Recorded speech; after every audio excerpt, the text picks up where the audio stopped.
I call the May 17, 2022 closed session meeting to order. Madam City Clerk, would you kindly tell the public how to participate?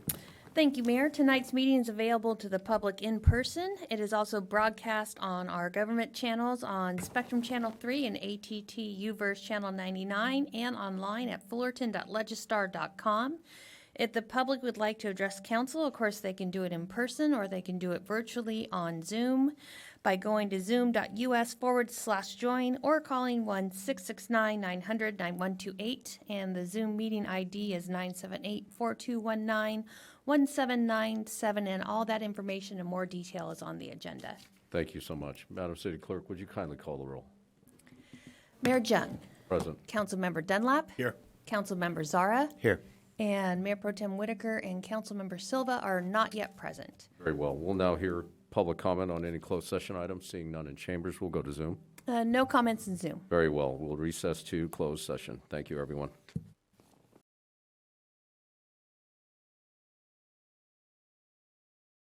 Good evening. I call the May 17, 2022 meeting to order. Madam City Clerk, would you be kind enough as to let the public know how to participate this evening? Thank you, Mayor. This meeting is accessible to the public in person, or it is broadcast online and on our government cable channels. And the public can make public comment here in person or go to Zoom at zoom.us/join or call 1-669-900-9128. The meeting ID number is 978-4219-1797, and that and more information is available on the agenda online. Very well. Madam City Clerk, please call the roll. Mayor Jung. Present. Councilmember Dunlap. Here. Councilmember Zara. Here. And Councilmember Silva is joining us online. Right here. And we have, for this evening's invocation, we have Shepherd Jenny Key from Fullerton Free Church to give the invocation. Ms. Key, please. Thank you. Pray with me, if you will. Almighty God, we have so much to be grateful for, including just the ability to assemble in this way, in this place, in a city we love, enjoying the freedoms we have to vote, to be represented, to hear from a variety of faith traditions, to speak our minds, to listen carefully to each other.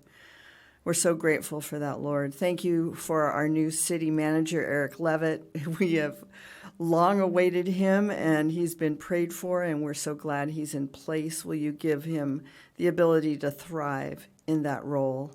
Father, thank you for so much in our city. I want to just particularly thank you for all of those medical professionals who have been working now. We're coming into our third year, and they have been in the trenches nonstop. Thank you for their faithfulness, for their courage, for their perseverance. Father, thank you for our first responders. I'm thinking right now of our fire department and their deployment to help the Laguna Niguel fire. I love that we could be neighbors in that way. So thank you for that sort of camaraderie and that come alongsidedness. Father, I want to pray for all those who are ending a school year now, from preschool up through our universities and colleges. And this has been a tough year for so many, not just faculty, administration, the teachers, the students. So will you give them the joy of finishing well and sort of recouping the time, the deep learning that needs to go on, and then the great signposts of graduations and promotions. Father, help them to have the joy of a job well done. Thank you for this evening. I pray that there would be good discussion tonight, that there would be careful listening, wisdom would be brought to bear, and we just thank you for all these things in your mighty name. Amen. Ms. Key, if you want to be kind enough to come back to the podium, tell us a little bit about the Fullerton Free Church Ministry. You're welcome to do so, please. Well, we're a dynamic church, like a lot of them, who are ebbing and flowing in times. We're a 67-year church. We are on our fifth senior pastor, which is a fairly small number for many churches to have that kind of longevity. But I'll tell you, quite honestly, one of the greatest delights of the COVID season has been our increased involvement and interaction and partnership with the city. So that's been a real gift to us. And so, Eric, you weren't here for all of this, but we'd be glad to catch you up on it. But the times the city has just sort of tapped us to maybe help some people that were isolated, unseen, provide food. We just had our Love Fullerton event, which was, of course, not just Fullerton free, but all the churches, many schools in this area, and doing community projects. So we love being partners with y'all. Well, we're blessed to have you. Thank you very much. If I can ask Councilmember Czar to lead us in the Pledge of Allegiance this evening. Councilman Czar.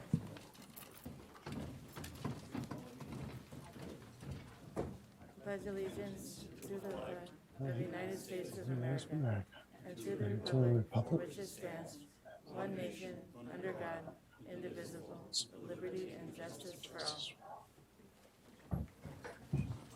Thank you, sir.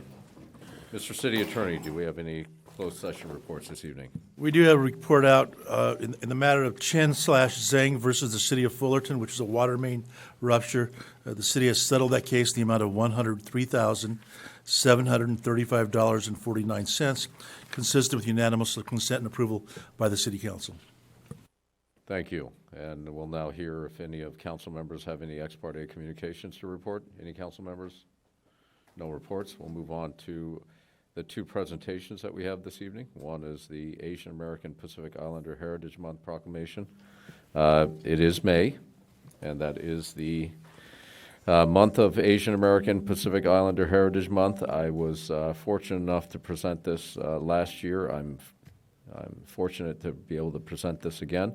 I have two members of our city commissions that are in the audience that will accept this on behalf of a grateful city. Commissioner James Coe and Commissioner Arnell Dino. If they can come up with me, we'll present this proclamation this evening and move on to the next thing.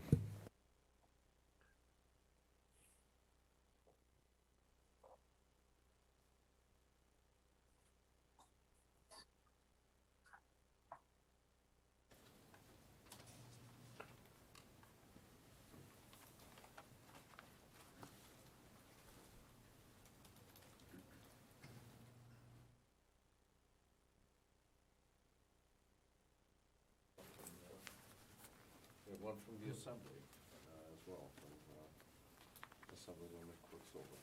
So here we go. You All hold right, I that appreciate one. it. You hold that one, and where's the photo? Do we have a photo? Is somebody going to take a photo? Oh, is that happening? Okay. Very well.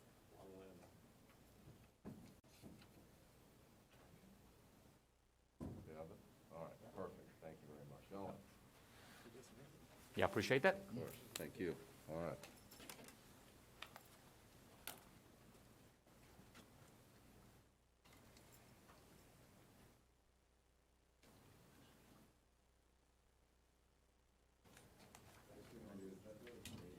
Presentation, Memorial Day ceremony.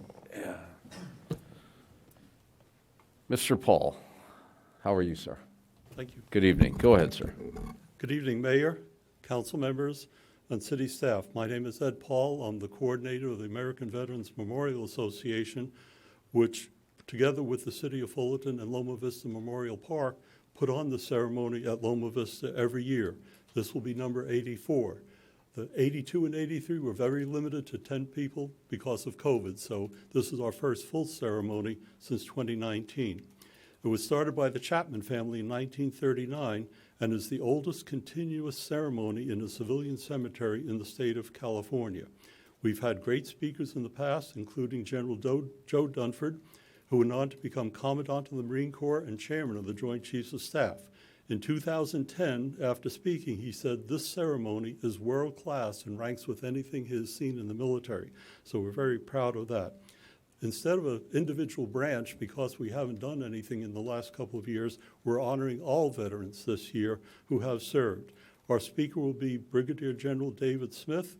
He's a U.S. Air Force veteran and also with the California State Guard overseeing a multi-billion-dollar project for them. We're asking all veterans to start coming about 9 a.m. for some special recognition. You'll have a thank you card and a pin for this year in recognition of your service, In addition, you'll have photos taken by Sage Ryan of Motographics, and this is all possible because of a generous donation of Rotary Club of Fullerton, and you'll also get the photos sent to you with help from Fullerton Photographics.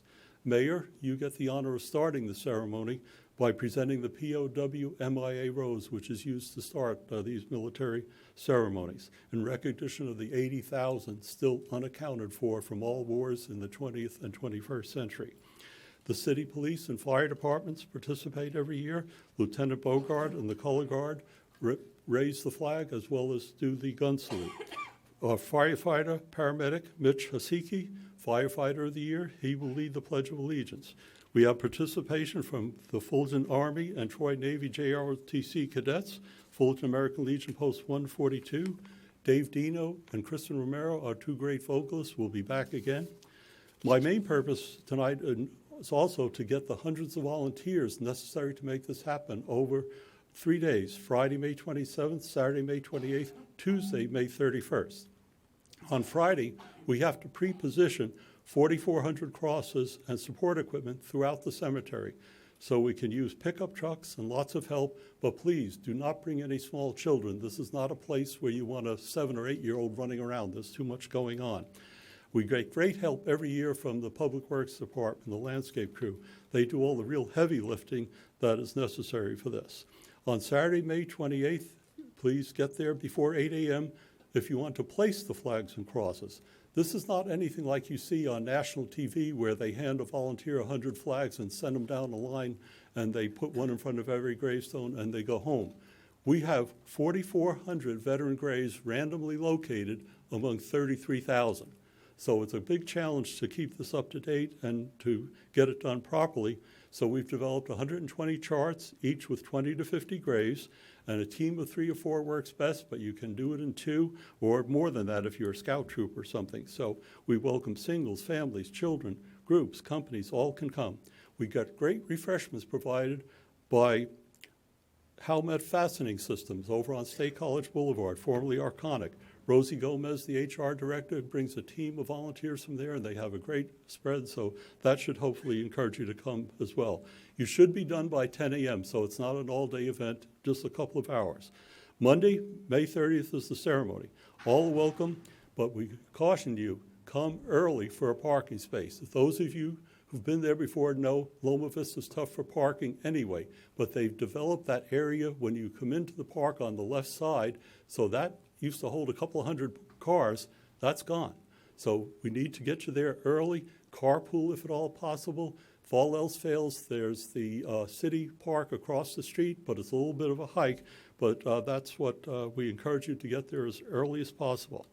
Tuesday, May 31st, we have to pick everything up and get the cemetery back to their normal business. So if individuals can show up, all you have to do is come, be ready to pick up the flags and crosses and bring them to the curb. We have tubs and racks there to put them in, so that part's pretty easy, and that usually only takes about an hour and a half or so. And also on Tuesday, there's another event at 8 o'clock at the community center. Those 4,400 flags need to be ironed and get ready for next year. So we're looking for volunteers to come to the community center at 8 a.m.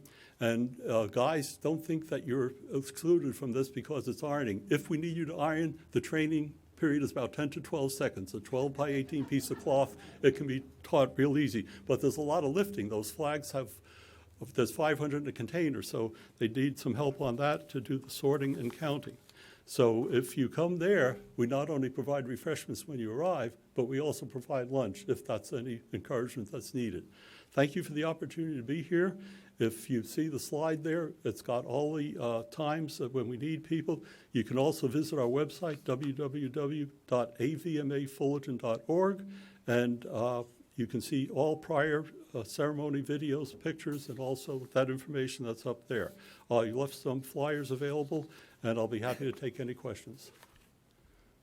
Thank you, sir, and I appreciate the kind invite. I will look very forward to being there and representing the city accordingly. Again, thank you very much, Mr. Paul, for your service, sir. Thank you. Thank you, everyone. Thank you.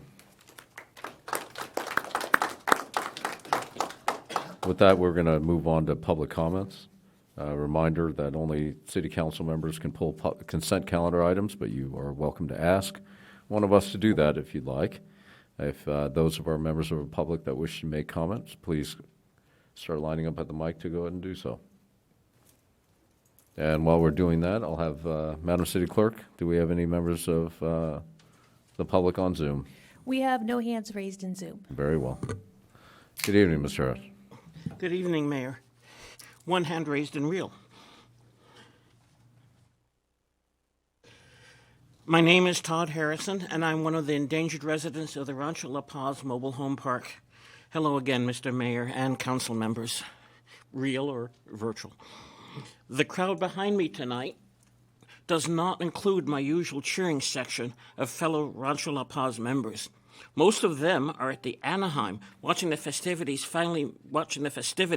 as that city council finally meets its full consequences. For all the issues I have had with the Fullerton City Council, I am very glad that we are not a hotbed of corruption such as they are. It might help that there is no spare money to steal as we all face Fullerton's financial crisis. In part, it is that crisis that brings me before you twice a month to advise you on what we seniors feel are the right decisions for you to make. It's regrettable that these are so static. I could have them printed on the back of my shirt. I don't think anyone here will not recognize all of them. Affordable housing for seniors, the disabled, and the disadvantaged. I say disadvantaged instead of poor, since for most now, working full-time is not enough in income to afford housing, let alone being retired. Safety, as the quality of life in much of Fullerton continues to decline. That's not just an issue of supporting the police and the firemen, but the city services ranging from clean streets, intact ones, park maintenance, graffiti removal, drinkable water, and all the many other things that we keep facing as issues, and the people to provide those services. I've spoken before about the funded but unfilled positions that we're wrestling with. I don't have a lot more to say tonight. I'm saving most of my words for an agenda item. Thank you. Thank you. Next speaker. Mr. Gamble. Good evening. Good evening.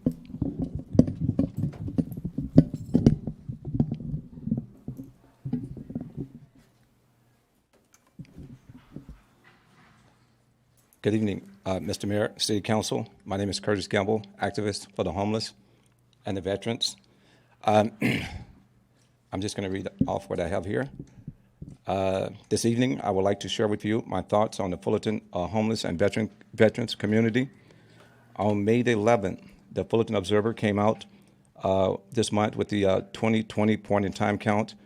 The article stated that the city of Fullerton has around 272 homeless people, with 70 sheltered and 202 people living on the streets. Many of the Fullerton homeless and veterans have set their goals to get into some form of housing this year, whether it be a navigation center, emergency shelter, an apartment, a tiny house, or a safe parking program. The Fullerton homeless and veterans have come to believe that during the year of 2022, the city have already received more than $10 million on behalf of the homeless and veterans community. The $10 million in homeless funding is going to the Fullerton Navigation Center and the Hope Center would better be serve the homeless community at the Goodman Logistics Center, Building 4. The Goodman Logistics Center, Building 4 is located in the City of Fullerton SB2 Industrial by Right Overlay Zone for emergency shelters. This building is around 178,000 square feet and is currently available for lease. The lease is about $350,000 a month. The building could easily have up to 1,000 beds for Orange County homeless community. It also has around 200 parking spaces, which will be great for a safe parking program. It is important to understand that the homeless community has a great opportunity to work with the Fullerton residents and others in the community. Mary's Kitchen on 517 East Struck Avenue in the city of Orange has until June the 10th, 2022 to find a new location to continue serving the homeless community. It's time that we welcome Mayor's Kitchen to the city of Fullerton, Goodman Logistics Center. The Goodman Group and the Prologix are two major billion-dollar companies that buys large warehouses, buildings in our communities. Many of these properties are former military bases, shopping centers, aerospace. Thank you for your time. Thank you. Ms. Maureen, good evening. Audio. No, let's, if you want the podium, you asked for Out it. of respect to Todd, tonight I'll speak here. All right, very well. Because he walked all the way over, so Very well. you can bring that up at the next meeting. I will. Go ahead.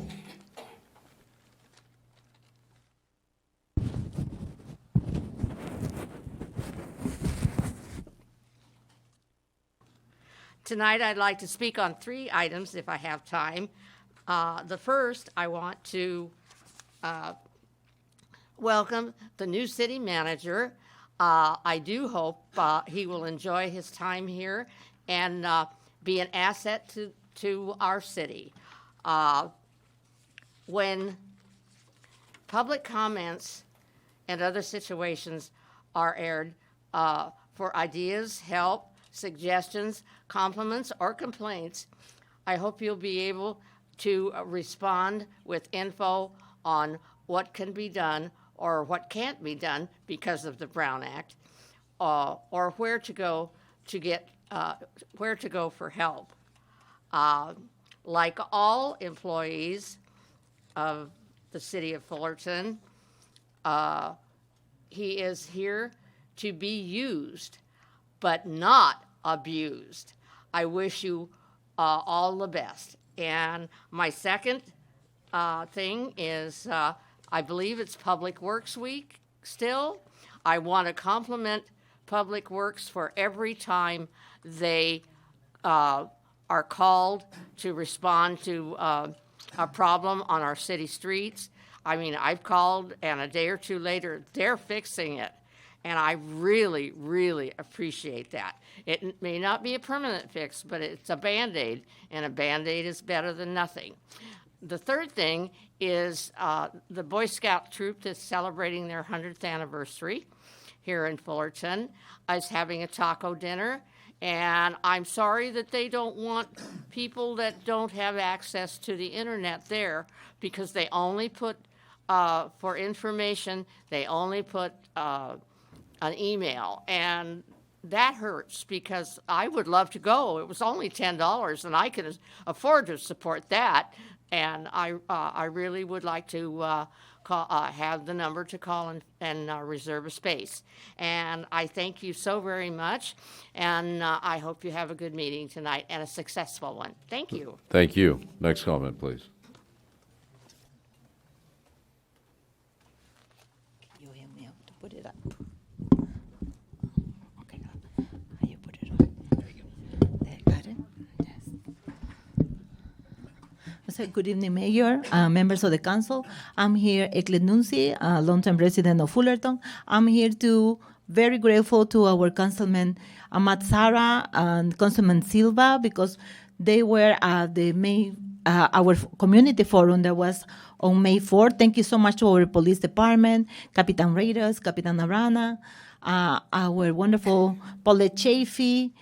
We have the members of the school district, Aronita Kaur, and we have our Fullerton Observer, the support of St. Jude. There's so many organizations that came to us to support our community and learn about the statistics that with the survey that we did with our community leaders, showing the need of more public safety in our neighborhoods. Thank you so much for that support. It was an amazing forum for our community, and now, because of that community forum, we were able to recruit more members of the community, and today we clean Richmond Park in the morning, and we support St. Jude in painting one bench lime green in regard and supporting the Mental Health Month. And this afternoon, we went to clean and and to Independence Park. And this is what it shows what a community use engagement does when we all come together to help one another. It creates change and it supports our city. We are short on staff, and this is what we have to do, not just, be talking and meeting, but doing something for our community. And we are so grateful to all of you, and especially grateful to our fire and police department. This past Saturday, 14, we have a fire on Valencia Drive.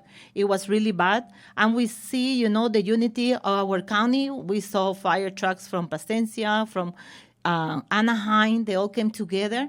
It was so scary, and I would like to ask the diocese if we can have a preparedness workshop for our community. A lot of people have to be evacuated that day. They were so scared, and nobody was prepared for that situation. If we can have that, I would really appreciate it. And I would like to know when we're going to have the inauguration of Pacific Drive Park, because I see that is a great progress. I'm very grateful to Park and Recreations for that. And thank you to Mr. Eric Levitt. He was in our community forum. He was not supposed to be there, but he came to support us. And you see, we are very grateful to have him in our community. And I know he's going to be a great partner in our community. Thank you so much, Mr. Levitt, for your time and for being eager, to know your community. That is how we create a successful and united city. Thank you so much. Thank you. Seeing no other speakers in chambers, we'll move over to Zoom. Go ahead, sir. We'll get back to you after Zoom. Very well. Sir, good evening. Sorry, I'm shorter than my little brother, but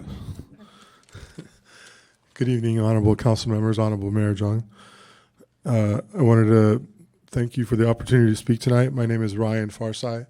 I'm the property owners and 519 South Harbor Boulevard, the ARCO AMPM in Fullerton. And I wanted to apologize I wasn't able to make your mayor's breakfast prayer. I usually make it every year, and I was there in spirit with you. Unfortunately, I had an international trip scheduled prior to that, so I couldn't make it, but I definitely will be there next year. And I wanted to congratulate the new city manager, Eric Levitt.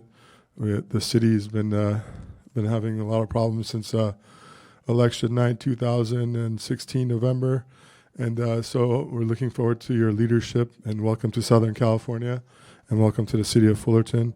My family has been operating the site at 519 South Harbor since 1996. We took it over. It was a bankrupted site, and we bought the house next door, and we converted the 1,500 square foot facility. We tore it down and built a 2,732 square feet convenience store and 12 fueling stations, 6 dispensers. It is currently in ARCO AMPM, and I'm here to also make an announcement tonight that I'm changing flags. I'm going to be changing from the red, white, and blue of the ARCO AMPM to the red, white, and blue of the Chevron and the purple and gold of Extra Mile. So we're changing from the not in the top 10 fueling company of ARCO to a top number 1 company, Chevron, and number 4 AMPM to number 3 and growing, Chevron Extra Mile. I also wanted to make an announcement regarding Memorial Day. We don't have any customer appreciation or any kind of rewards programs with ARCO AMPM, and I've been complaining about that for several years. So I've been having my own customer appreciation day where we give out tacos. So this Memorial Day, like we've done in the past Memorial Days and Veterans Days, we'll be giving out free tacos to all of our customers and to all veterans. So please stop by our site between 11 and 2 p.m. We would look forward to seeing you. We'll be giving you AMPM waters as well. And that's it. I look forward to working with the city council members. I was able to change the city code and the definition of the word school in the city of Diamond Bar with the help of community director Greg Goodman. And I met with city staff yesterday, Mr. Levitt, and I look forward to working with you and working with the council members to see if we can improve our offering for the city of Fullerton, because I came over here when I took over the site and I was talking to Captain Greg, and he told me that 60,000 students are transients. Thank you. I'm catering to those 60,000 students. Thank you. Have a great day. Thank you. All right, seeing no further comments in chambers, move on to staff reports. I'm going to go to our city manager. Mr. City Manager, do you have anything to respond to public comments at all? Mayor Jung and city council members, I'll respond briefly. I've been here about a week, so I don't know all the answers, but there's a couple things I'll look into. I'll look into the request for the preparedness workshop and whether we can do something like that for the community. I'm sure we can. And then second, on the Pacific Drive Park, I'll look at the status of that. So I'll look at those two things. I want to thank the members of the public for their comments, and I specifically want to use this moment to thank Mayor Jung, Mayor Pro Tem Whitaker, Councilmember Dunlap, Councilmember Silva, and Councilmember Zara for your support in hiring me as city manager. I'm looking forward to working with you and the community and the city staff, and so far it's been a great experience, so thank you. Thank you. Moving Fullerton forward, sir. We'll go to council comments and council reports. Councilman Silva, you look ready, sir. Thank you. I am ready, but I don't have a lot to say other than welcome, Mr. Levitt, and hopefully we'll be able to move us forward. And all of us, the council and yourself, we can put Fullerton back on a more positive note and provide the services that we need to provide. So welcome on board. Thank you. Thank you, sir. Councilman Zara. Yeah, just to also welcome Mr. Levitt, and we're looking forward to working with him and the whole community. And we love our active members and who come in and provide us with input. The city certainly has a lot of challenges and in many areas, and I hope that we can all band together and move forward in creating a more equitable and successful city. Thank you. Thank you. Councilman Dunlap. No update this week, sir. Mr. Mayor Pro Tem. Yes, I want to reflect back on Cinco de Mayo, where the city of Fullerton was well represented at the SCAG conference in Palm Desert. Councilmember Jesus Silva was there, and as you were, Mayor Jung and myself. And I just wanted to point out that our neighbor next door, Art Brown, was elected to the #2 position in SCAG locally. So when we have issues of regional import, we have someone very nearby to bend his ear on that. That's really all for this evening. Thank you, Mr. Mayor. Thank you, sir. I wanted to say a couple of words in light of the events this week in Buffalo and Laguna Woods, both of which were motivated by hate. We need to continue to try and recognize the humanity in all of us. There are times in these chambers where the discourse moves away from traditional dialogue to verbal confrontation. I'm sure we can all disagree, but there's little value in demonizing the object of your scorn. Indeed, if left to pile up, I'm certain it could manifest itself into something we all may collectively end up regretting. All of us on council are doing what we find is in the best interest of our city and its residents. If those decisions are not aligned with your moral compass, critiquing it with data better serves us all than pointing fingers of hate or calling us names, I suppose. We have an opportunity to turn down the volume and listen to one another. I certainly would take that offer. We should all make that effort because hate is a very weak emotion. It's very small time. It's based on fear and a common default to most cynics. So, and I think most of us are all better than that. So with that, we don't have any appointments this evening. Before we get to the consent calendar, I did want to announce that item number 9, Pines at Sunrise Village, has been continued until June 21st. Again, if anybody that's here for item number 9, that item's been continued until June 21st. All right? We'll make that formal motion at that time, too. Yes, indeed. And now we're on to the consent calendar. If any members of council wish to pull a consent calendar. Yeah, I'll second. Very well. Madam City Clerk, please call the roll. Councilmember Dunlap. Aye. Councilmember Silva. Aye. Councilmember Zara. Aye. Mayor Pro Tem Whitaker. Aye. And Mayor Jung. Aye. Passes unanimously. Very well. On to the next item of business. We have public hearing item. That is Senate Bill 9, 2-unit and urban lot split residential development standards. And we have a PowerPoint presentation from planning consultant Vince Vergoso. Did I get this right? Vince Vergoso, that's Thank you, correct. sir. Thank you very much. Thank you. Good evening, Mr. Mayor and City Council members. The item before you is a request to amend the municipal code in order to address the recently adopted SB 9, which was approved by the state of California back in September of last year. What is SB 9? Well, it's one of many laws that have been passed over the last few years to address the statewide housing shortage. This particular law became effective beginning of the year, and it applies to any property in the city that has an R1 zoning, which is single-family residential, or R1P, which is the preservation zone designation. It does allow cities to adopt local objective standards, which I'll get into a little more detail on momentarily, but they really pertain to zoning, subdivision, and design review. Now, one other key component of this SB 9 law is that it requires ministerial approval, which means no public hearings whatsoever. It's got to be approved by, all projects got to be approved by staff at the staff level. And then finally, this ordinance itself did essentially create two different types of projects, 2-unit projects and urban lot splits. I'll get into a little more detail on those here next couple of slides. Thank you.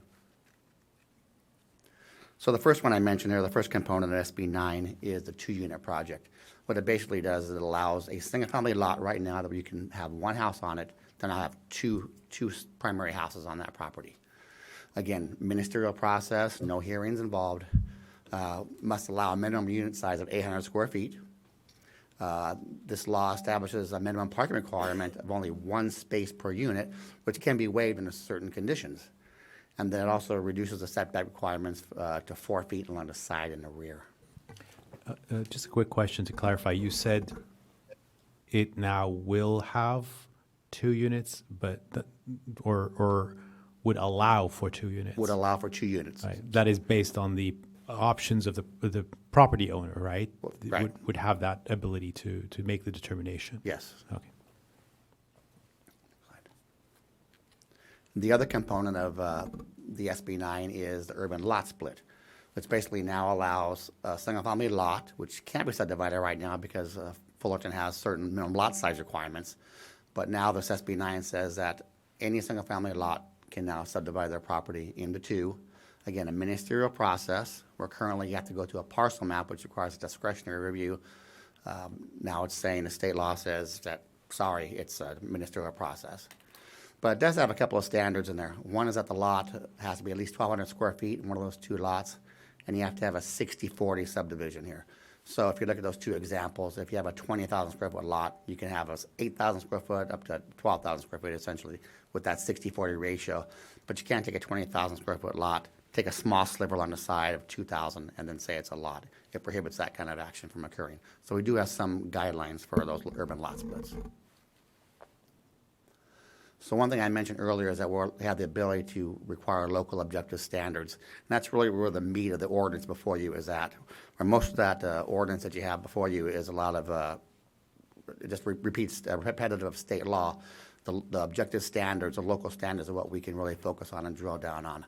So what is an objective standard?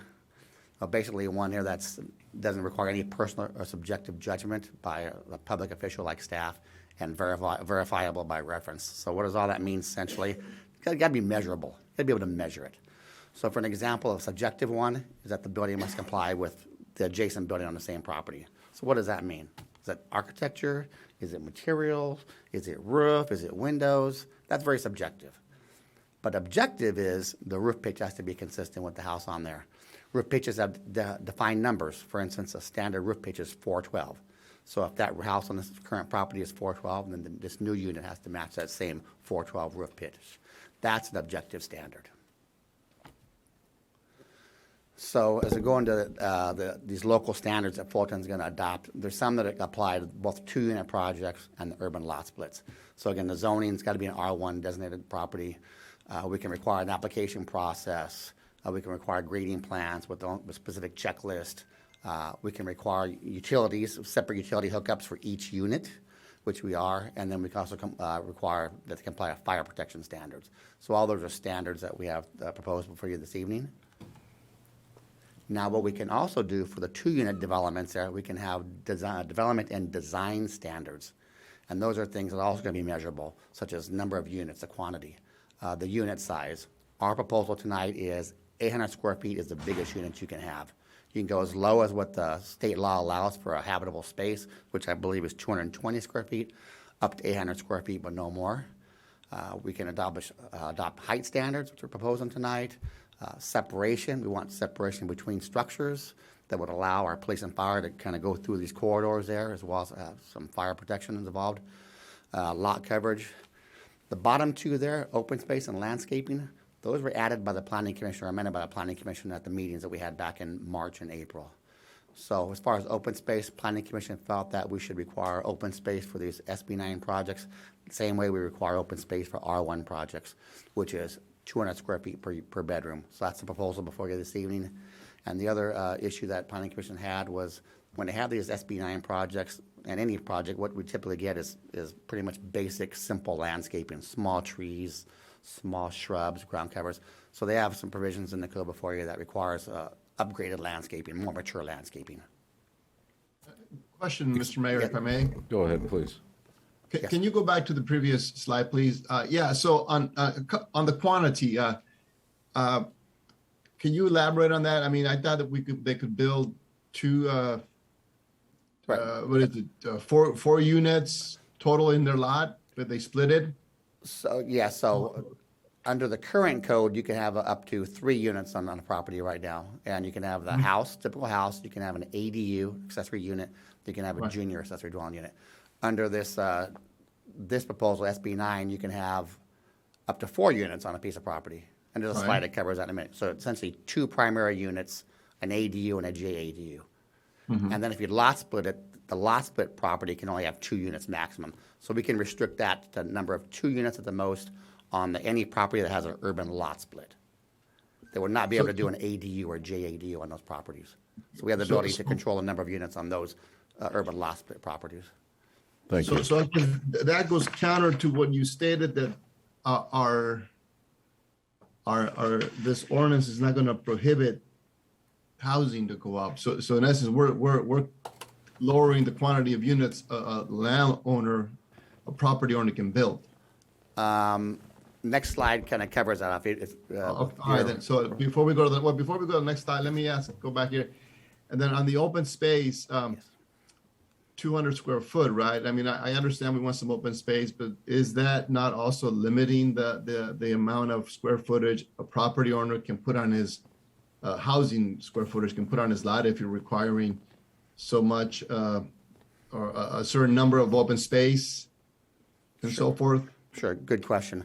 That requirement and any of the other design standards there are proposed, will be in the code. However, state law also says that if they're too restrictive where they can't build the unit, we have to give. So if that means that we have to require 180 square feet per unit instead of 200, then we have to lower that standard. But we have to allow the number of units per SB9. So those are, they could be flexing depending on the development. Okay, yeah, because that just to me means we're going to be restricting what a property owner can do on his lot. So, okay, all right. And then, yeah, if you could, I guess, move forward and we elaborate on the quantity one. You said Well, not just yet, sir. We've got Councilman Zara. That's Yeah, got- I also have on this slide a question. I did have some of the issues on the open space or the concerns on the open space, because that is a little bit restrictive, also on possibly design. But my question actually is on what is the definition of mature landscaping? That seems to be a little bit too much imposing on the property owners, because first of all, I don't know what that means, and we need to define that. So, what page number is that? So, I can answer. So, two items. So, number one, if you look at the top of page 7 in the ordinance subsection H, it says landscaping is essentially, it requires that you need to comply with the R1 landscaping provisions of the municipal code. All development shall plant mature landscaping consistent with a minimum of 36-inch box trees, 15-gallon shrubs, or a combination of both. So this is already in our existing ordinance? Is that what it is for regular R1? No, what's required is landscaping is required. There is no size requirement in the current code. So the planning commission thought that what they typically get when you build a development, you get the small little 15-gallon trees, which come out of a small little tub, and they want a little bigger trees, a little more mature look on a property that's going to have 2 houses on it. Yeah, I don't know. I mean, I think this is a little bit going too far in telling people how to design their landscaping. Very good. So I do want to clarify one thing that was stated earlier. So the most number of units you could get would be 4, and then the way that you would be able to get 4 units is with 2 primary units, 1 primary unit and then the SB9 unit, and then whatever state law mandates as far as accessory dwelling units. So at most, it was stated there was 1 ADU and 1 JADU. Typically, it would actually be 2 ADUs, but it's a minor footnote. I just want to clarify for the public. Yeah. Okay. Anything further, sir? No, thank you. All right, very well. I did have one question relative to the height statement. It says up to 22 feet with larger setback. What's that? So the minimum setback is 4 feet on the I side. got that. What's the larger setback, though? Well, if you go to 5 feet. Okay. Yeah, 5 foot setback. You can It go just taller. needs 5? There's a minimum of 5? Minimum of 4 feet. 4 feet. 4 feet's the minimum Okay. on the side and the rear. So we're letting you, if you're going to move the building farther away and create a little more privacy with your neighbor, you can go taller if you get farther away from that property How line. much farther? 5 feet? It depends. If you go 5 feet, you can go up a couple more feet. If you go 6 feet, you can go taller. So it's relative? It's is what you're relative, saying. yeah. Okay. It's scaled. All right. Understood now. All right, very well. Please continue. Thank you. Thank you for the comments. Very good comments. I appreciate it. So the next slide. So this is here what talks about, gives a comparison chart of what you can do now versus what the SB9 allows. So under urban lot split, maximum of 2 units, period. So you can have 2 primary units on there. Whereas under the R1 on the right column there, it says you got a maximum of 3. You could have the house, 1 primary house, plus then you can have 2, an ADU and a JADU. Now, if you do a 2-unit project, what this now allows is you can do 4 units, whereas current code allows 3. Current code allows, again, a house, ADU, JADU. With SB9, you get the 4th unit on there. The 2 primary units, the ADU and the JADU. 2 ADUs, not 1 ADU and 1 JADU. Sorry to jump in. I'm a lawyer, I have to say these things. So just to clarify, so if it's a 2 units, you can get up to 2 ADUs. I'm the only one that cares, but maybe 6 months from now, somebody in the public will care. Thank you, Mr. Porter. So anyways, you'd be allowed 4 units under the current, or the proposed SB9. And then the bottom one just kind of tells you, and if you had a lot and divided it in 2 under today's code, you could in theory put 6 units on those two lots, 3 units on each property. So as I mentioned earlier, some of the development standards, this table is a comparison of what we have now in the code versus what the SB9 orders before you would be in the code here. So as far as unit size, there is no unit size in the current code. It's all based on other standards such as setbacks, parking, open space. So whatever envelope you have left over, you can build.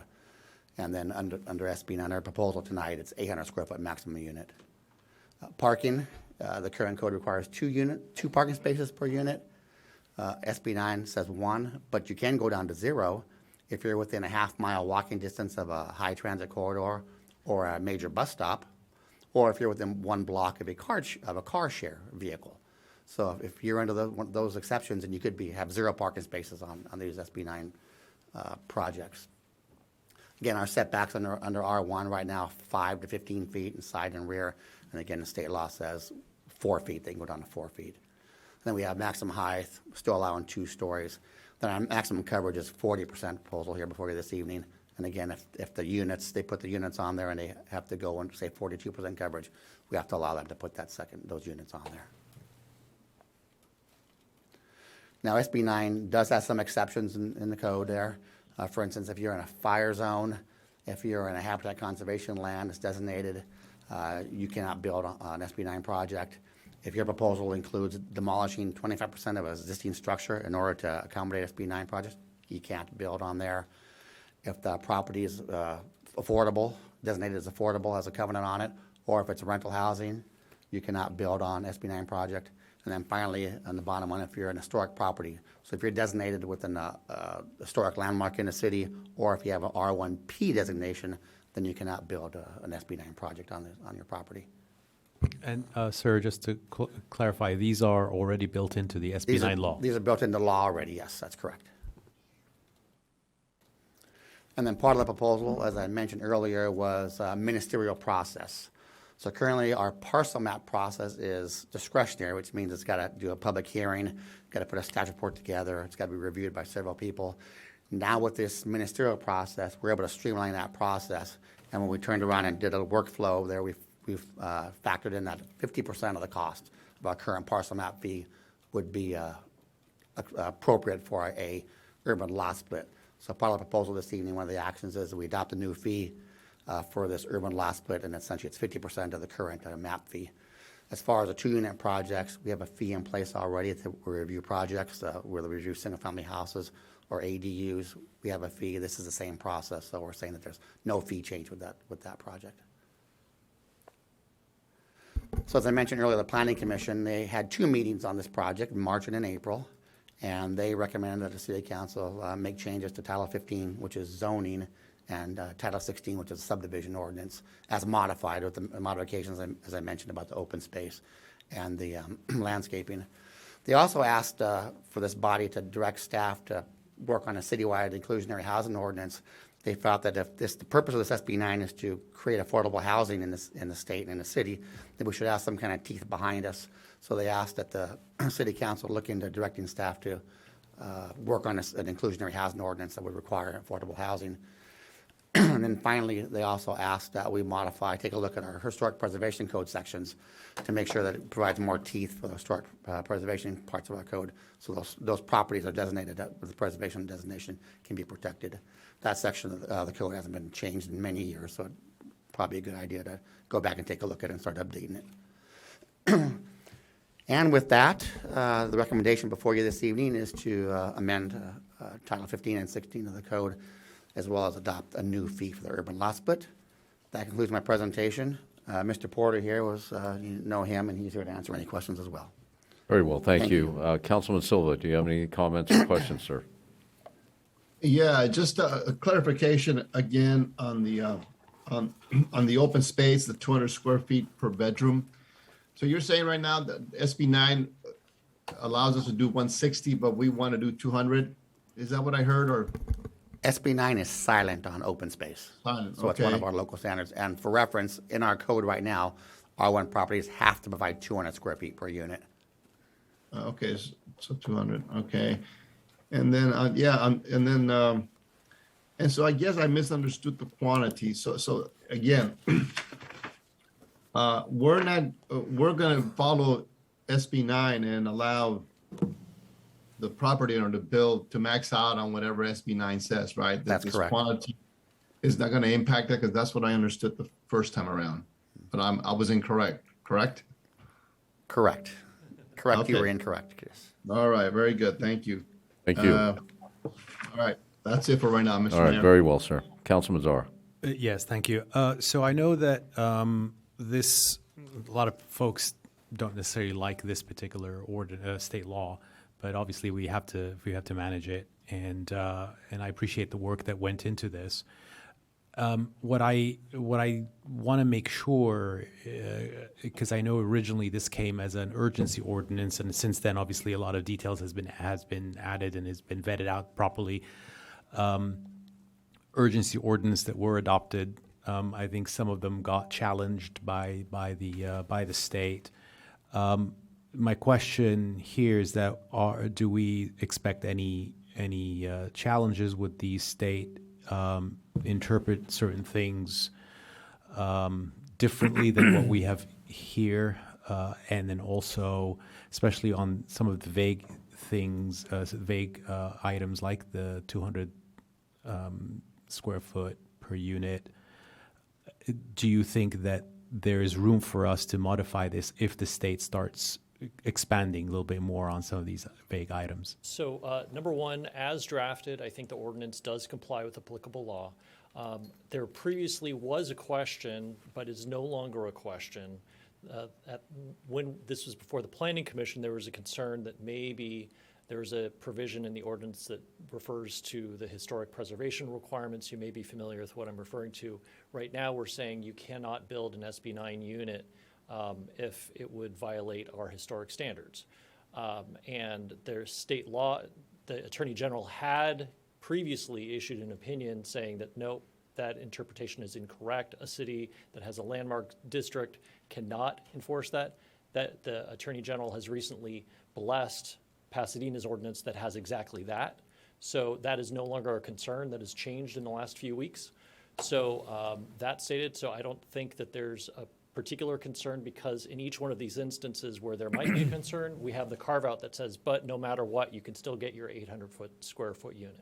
Okay, yeah, and that was the other part of my concern, was the historic preservation, because we are a historic city, and I was a little worried. We do need to protect these particular neighborhoods, and that was a little bit of a worry. So I'm glad you clarified that. I'm glad it found some resolution there. So thank you, Pasadena, I guess, for leading that one. Anything further, sir? No, thank you. All right, very well. Councilman Dunlap. Yeah, a question both for Yes, the sir. city attorney and also for Mr. Fregoso. I mean, in your view, your opinion, or your experience in other cities, is there anything that Fullerton could be doing, to allow for obviously the compliance with the law, but at the same time to protect the character and integrity of some of the neighborhoods that could potentially be affected or impacted by it? So the greatest, where you do have discretion, truly relates to the design standards. A large percentage of this ordinance we have no discretion over. But if there are particular sections of this relating to the design requirements, how the lot, how they interact with the lot, then certainly there's options there. Cities have options. For example, you could opt to be more lenient if you wanted to allow greater size units in exchange for X, Y, and Z. We have one example of that. We're allowing you to build higher, but provided that you are more set back. That is one type of thing that you can do. There are any number of things that maybe you want more parking. Well, we'll allow you to have, as long as you retain at least X number of parking spaces, then we'll allow you to develop more. So there are options. Right now, what you have before you has some options, not all options, but it's just a balancing act, and that's within your discretion. Thank you. Anything further, sir? All right. Mr. Mayor Pro Tem, any comments or questions, sir? Yes, I have several, but I don't know whether we should, whether I'd like to withhold them until we hear from the public. Very good, sir. With that, I'm going to go ahead and open this public hearing. We'll now hear public comments on this item. If there's any members of the public that wish to make comment, please step forward. Seeing none in chambers. I see you, sir. We'll go over to Zoom. And caller ending in 5062, you should be able to unmute.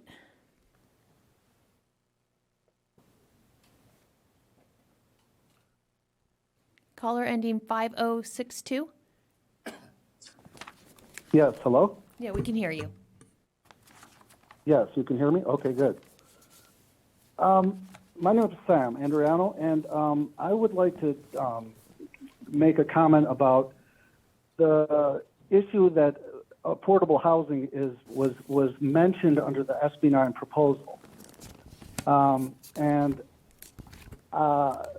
My concern is that, you have a lot, and most properties, if they develop SB 9, they have one lot, one house, and then there's a lot. Maybe they'll split, and then so there's two lots maybe in the back, a duplex, two duplexes in the back, or, a total of 2 units in the back. And if you say affordable housing, that means either 50% or 100% of those 2 units are going to have to be affordable. I mean, if you have 2 units and you require affordable housing, well, it's either 1 or 2, and so it's either 50% or 100%. And so without any state subsidies, without any federal subsidies, basically using affordable housing as a pretense to kill any SB 9 development, because no one's going to build a house just so someone else can have a house for free. Maybe it's a relative, maybe that's possible, but and maybe the city's changing, maybe the planning commission has changed their idea about affordable housing, which is great. But if we're going to do that, then let's go ahead and tell the people at Sunrise Village, hey, we're changing the policy citywide. We would like you to build 50% or even 100% of any units you build affordable. Now, will you do that? And what would the developer say? So all I'm asking for is let's remain consistent. If the city wants to be proactive in affordable housing, great. Then let's not differentiate between the type of development that happens, whether it's a SB9 development, whether it's a condo development, or I hate to be a cynic, or is it because we're just using affordable housing as an axe to just kill SB9? And we don't really, we're not really worried about affordable housing because we would never, push it upon the developers, like the developers at Sunrise Village. But if that's truly what the Planning Commission wants, then go ahead. Let's tell Sunrise Village 50 or 100%. We haven't decided. They all have to be affordable housing. That seems fair to me. If that's the way you're going to push affordable housing, because when you already limited it to 800 square feet, that's affordable because of the small size. It may not be market rate affordable, but it's still affordable. A family could maybe buy it for $650,000, where condos, 1,000, 1,200 are going for 800, 850,000. So it's still affordable. It's just not market rate affordable. And I think I think that limit on the 800 square feet is more than enough to make it affordable Thank based you. on the small size. Next comment, Mr. Gamble. Mr. Mayor, City Council, Curtis Gamble, activist for the homeless and the veterans. I think that SB9, I think it's a great opportunity. I'm happy to hear that everything has went through on this. I didn't hear as much information about buy right, which is very important. This is a buy right opportunity for the residents to have this housing in their neighborhood. Buy right means that you don't have to come before the city council, and it also means that you don't have to come before the planning department. It's already been approved that you can do this. And this is very important because a while back, maybe a couple years, we gave the residents an opportunity to have accessory dwelling units with no fee for up to a year, I think it was. But I think only 4 people maybe participated because we had so many, what I would think was regulations. It was difficult. But this situation, SB9, makes it very possible. The other thing is income.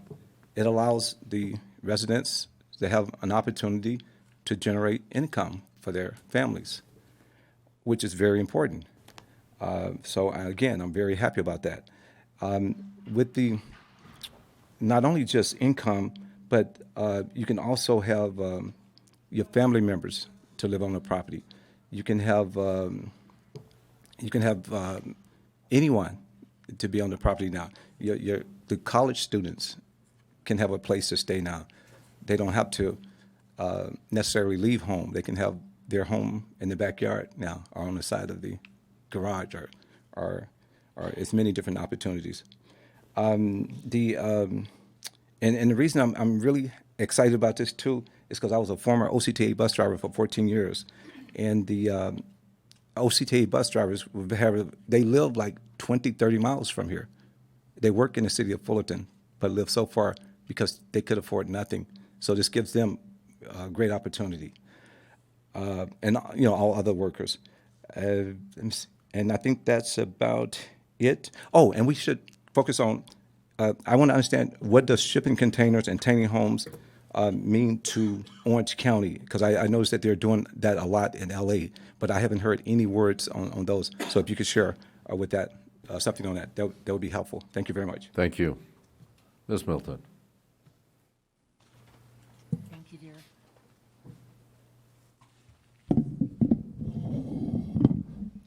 I'm ordering audio because I'm going to do the mic. Good evening again, Council. Maureen Melton.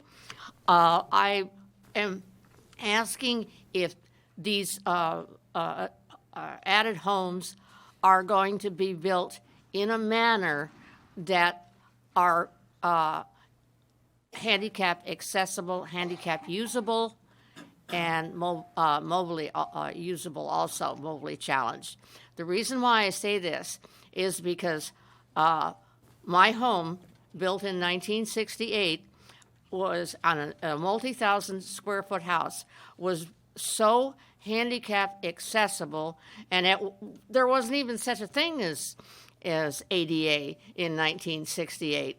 But today there are, where I live now, it's not handicap accessible at all. The thermostat is over 5 feet off the ground. A microwave is, you have to be 5'6" to be able to read all the things in the microwave. But things can be built for the mobily challenged, and you don't even notice it. Is that a requirement, or can that be? So at least people that are mobily challenged can have access to these additional homes. That's mainly my question, and I hope that can be, because we need space too, just like everybody else. Thank you. Thank you. Seeing no further comments in chambers, I will now close this public hearing. We do have one more hand raised in Zoom also. Okay, go ahead, sir.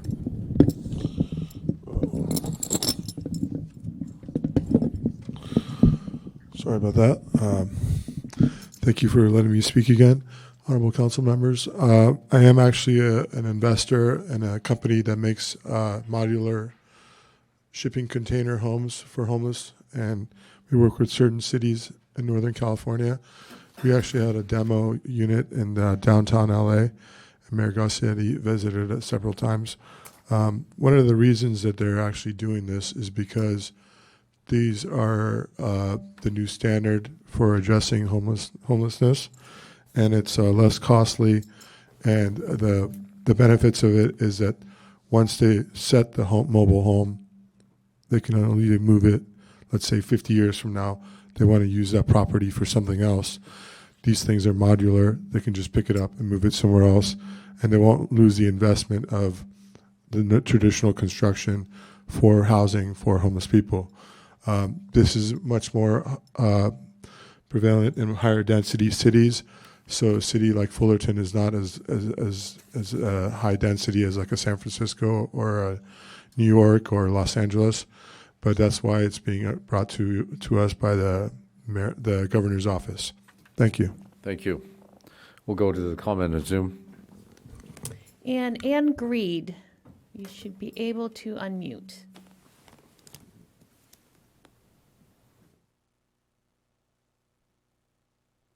Ann Greed.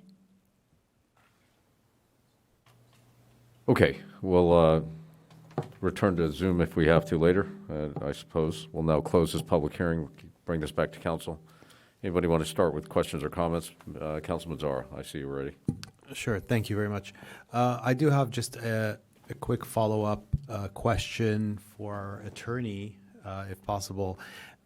In the comment on the affordable housing, is that something that other cities have had in their ordinances, and how did that hold up in as far as interpretation by the state? Because one thing we don't want is to create restrictions that end up hindering the entire law, and then we end up it'll end up backfiring.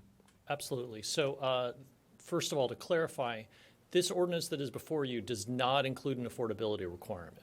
Okay. So what this does, what staff's recommendation, or I should say the Planning Commission is recommending to you, is their request is to make sure that we have an inclusionary ordinance that applies across the board.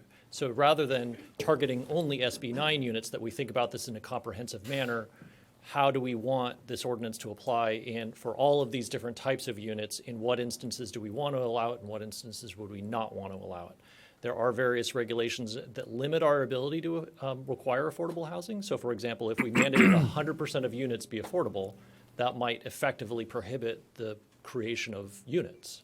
So HCD, there's laws on it, I can go in depth. Basically, that's part of the recommendation. All right, thank you for clarifying that. And then one more follow-up question on I know we were talking about subjective versus objective standards, and I've been kind of thinking about this, going back to the landscaping. doesn't it seem that this is a subjective ask, mature trees, as opposed to, let's say, matching current standards on that lot So of landscaping? I think it actually does comply with requirements because it doesn't say the word mature trees. Rather, it says it needs to be a tree that's, I think it's a 36-inch box tree, and that's a defined term. If you go to a store and you say, I need a 36-inch box tree, they will sell you a 36-inch box tree. All right, so that is specified in the order. So Correct. All right, that wasn't obviously in the presentation. It said mature trees. Right. I think that was a short version for a 36-inch box tree that meets specified requirements, but yes. Okay. I'm still not completely sold on that because I think that is too much nitpicking, and I think there's a design element that goes into some of this that maybe we're restricting the property owner too much on what they can do with their property. But do we have similar standards? Again, I just want to clarify, we don't have these standards for property owners that want to build just one single home. I'll let staff refer to that. But I should clarify, I was wrong. I'm rereading this. It does refer to mature trees. It says that you need to plant mature landscaping consisting of minimum 36-inch box trees, 15-gallon shrubs, or a combination of both. Yeah, so mature is an So, adjective. We could delete the word mature if that's the concern. It is yeah, because that's subjective. And the second part of your question, council members, that there is no other requirement in the residential standard. Typically, it would be a condition of approval of like a big tract map that would usually require some more mature landscaping. Right. But I would prefer that we just revert back to keeping this open, just like we do with everybody else, just to create some fairness, because it seems like this is singling out just the SB9 developers. That's my preference on that, just so that we have a fair standard across the board. Very well. Anything further, sir? I'd love to hear about ADA standards on our one zoning, but I think that would be a full session. But maybe our staff could send out maybe an email to Maureen and maybe explain some of this, or if you have an abridged version. Very good. Anything further, sir? No, thank you. All right, very well. Councilman Silva. Yeah, I would agree on one point with Councilman Zara on the landscaping item. So, and then it was mentioned, this was brought to us in December with as an urgency item. We were afraid that people were going to start building without any of our standards. Did any building take place between December and now? Do we know that any lot splits occurred and we have these out of the ordinary dwellings going up? Councilmember, no buildings have gotten permits, no lot splits have been submitted. We do have one project in plan check right now, though. Okay, yeah, because I remember this was an urgency item, and then also, can you elaborate on the concern that the Planning Commission had in regards to the inclusionary clause? And then also elaborate on what does SB 9 require in terms of affordable housing, just so we can all get a better understanding of it. Sure. So SB 9 doesn't have anything about affordability in it. It's just the intent of it is to create more affordable housing in the state. Okay. You do that by building more units. Then you lower the price of those. The Planning Commission's thought process behind the inclusionary housing. Again, that was their thoughts. If this ordinance is going to encourage more housing and we want them to be affordable, then maybe we should have some kind of code provision that requires it to be affordable. I spent most of my career in Santa Ana, and they do have an inclusionary housing ordinance, and part of their SB 9 is that they require one of the units to be inclusionary, an affordable unit. They have that ordinance in place, so they have the teeth behind it. We don't have that right now. So, again, their thinking was if we're going to really promote affordable housing, we should have some kind of ordinance that kind of backs that desire. Yeah, no, okay, no, thank you for the clarification, because I didn't recall SB 9 having any of that, and I was a little confused as to how the tie was with the Planning Commission, what the emphasis was. I have no other questions right now. Thank you. Councilman Dunlap, anything, sir? look, this is not really something I think should have been solved at the state level. And I don't need to go on about, my own views for land use decisions and how I believe they should be local. But I think, from what I've heard, generally speaking from the public and the people that have reached out about this, I think that's something that's pretty commonly shared. I think what's interesting and, to counter, perhaps to Councilmember Zara, your point about, this being, onerous or asking more of, somebody that's trying to build under SB 9 as opposed to just a typical, somebody that owns a piece of property and wants to build a single-family residence. I think the reality is that is creating sort of a special class of property owners simply by the fact that they are developing and adding another unit. Then that's going to be approved, over the counter really, as opposed to any kind of hearing, which I think those programs are, I think it's important in that sense to set very specific standards because I think there is so little control, or so little oversight from perhaps a council, right? And so I think from that that's the mechanism that created that, right? It's like you're able to create these specifics so that once those boxes are checked, staff's able to, stamp, sign off, and issue the approval. So I think from that standpoint, if perhaps it's the descriptor as mature, but maybe there's another way or something else that we can provide in terms of direction so that there is just some clarification related to open space or landscape on site. But having said that, I kind of see this as really our way to try to keep the community in mind, but also understand the spirit behind it, which ultimately is to allow people to create additional housing units to sort of soften sort of the housing challenges that are facing so many people. And I think, kind of to counter, I guess, and I think typically the way that's done is by, not imposing or adding more restrictions onto people. And perhaps the way to look at it, instead of some sort of inclusionary housing policy where people are having to pay into or create, perhaps it's an incentive that they're able to add more, maybe not in an SB 9 zone. And I think that was another concern that I had was, rather than look at these two items together, I think they're entirely separate discussions that should have been had or heard separately. But hopefully at least tonight we can solve both and move on accordingly. So those are my thoughts. Very good. Mr. Mayor Pro Tem, please. Thank you. I have big concerns about SB 9 and SB 10, particularly in that it removes local control, just in a very broad sweep. And it's going to change the nature of neighborhoods quite severely over time. For instance, changes reducing parking requirements will generate new overflow street parking, large amounts of that. Reduced open space and fewer trees and less landscape. So these efforts at densification are going to have myriad symptoms that will arise. I've been on councils which it's always been a major point in our positions to maintain local control. And that ensures that you're able to have a unique community or city, not just rubber stamped like everywhere else in the state, which these one-size-fits-all policies from Sacramento are creating.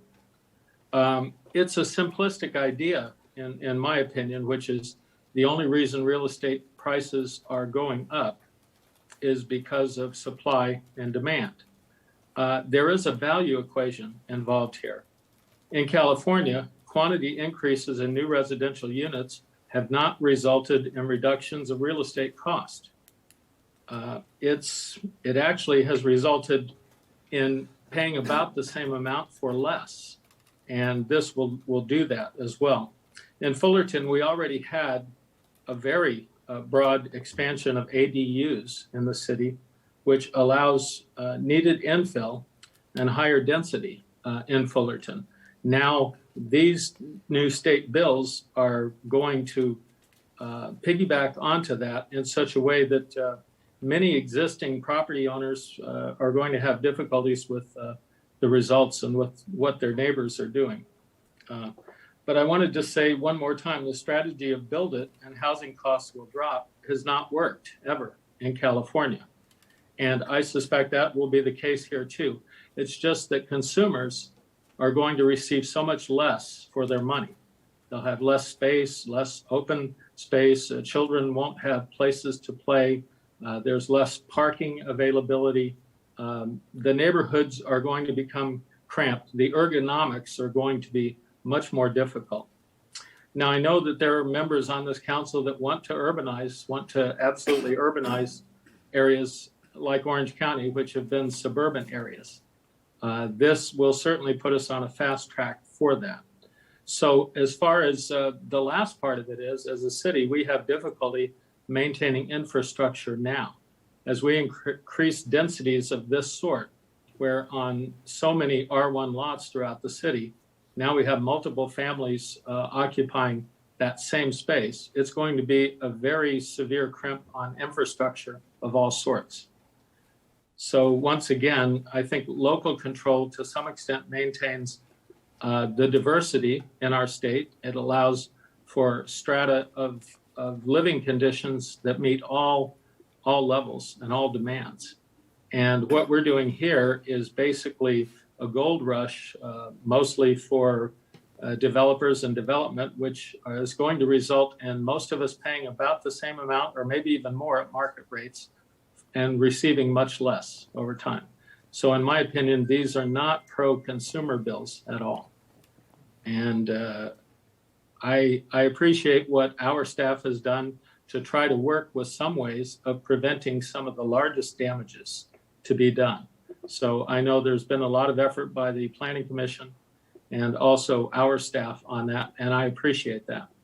But the idea of councils throughout the state of California abdicating their local control willingly to Sacramento, I think is a major mistake and something that's going to create grievous results. That's all, Mr. Mayor. Thank you, sir. I did want to speak a little bit about the inclusionary housing ordinance portion of staff's recommendations here. It's often just a shell game, shifting the cost of housing subsidies onto new developments, raising costs, reducing the number of units being built, which then continues to aggravate the housing shortages and accelerate prices accordingly.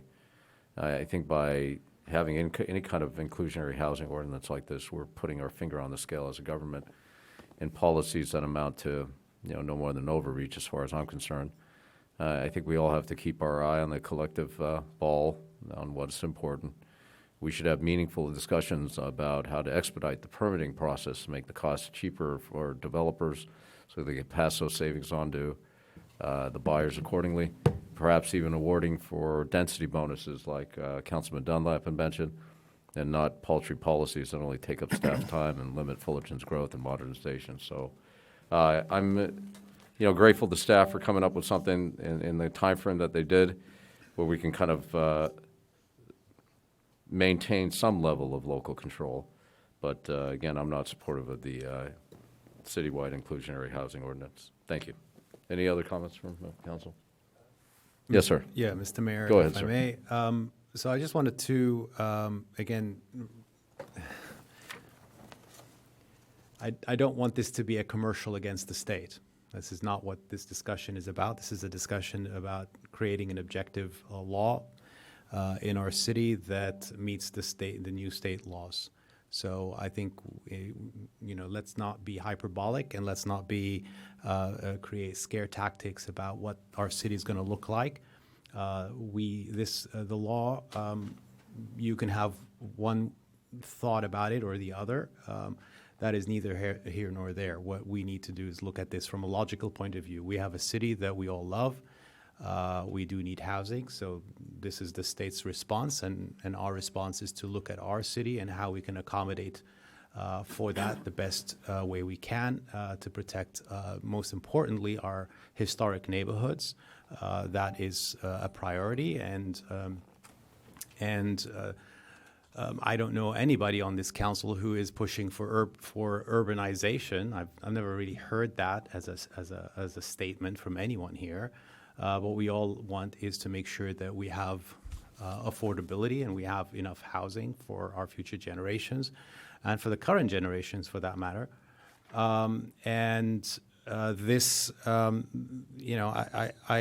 want to also Councilman Dunlap, you mentioned the trees. As long my goal has been, and the landscaping, it's really about making sure that we're not imposing any extra strain on on the property owners, and also that we are not penalized by the state or sued. This is important that we do this in a manner that we are compliant with state laws, whether we like them or not. This is the fact. So I hope we can move forward. As long as we clarify some of these things, I'm okay with the staff recommendations, and I appreciate our planning commission for working hard on this, and our staff for making sure that we are moving forward in a legally conscious way, and also preserving the best parts of our city and our neighborhoods. So this law does afford that. It is not imposing on anyone to build. This is not forced building. If you have a property, it's up to you what you want to do with it. So, and then now we have the standards and our local standards, and I'm supportive of those. As far as the inclusionary, I do agree this is a discussion, the zoning, I think this is a discussion that is separate from this, but I think we should have this discussion. And I would like to see it come back as a separate item to at least talk about what other cities have been doing, their successes, their failures, and see, is this something that we can do in our city? Is this something that our community would like? And I think it's something that we should have a discussion about it, whether we like, whether it's a hard discussion or not. But let's open that up to a public debate. Very good. Thank you. Mr. Mayor Pro Tem, you have your hand up, sir. Yes, I have to respond a little bit to what was just said, because creating protests against unpopular laws or representing the people who have very large arguments against unpopular laws, be they passed by state government or by the federal government, is certainly very much part of our political discourse, and it always should be. The idea that we merely lie down and say that something we strongly oppose, that we should just go along with whatever has been passed, whether it's Washington, D.C. or Sacramento, I completely disagree with.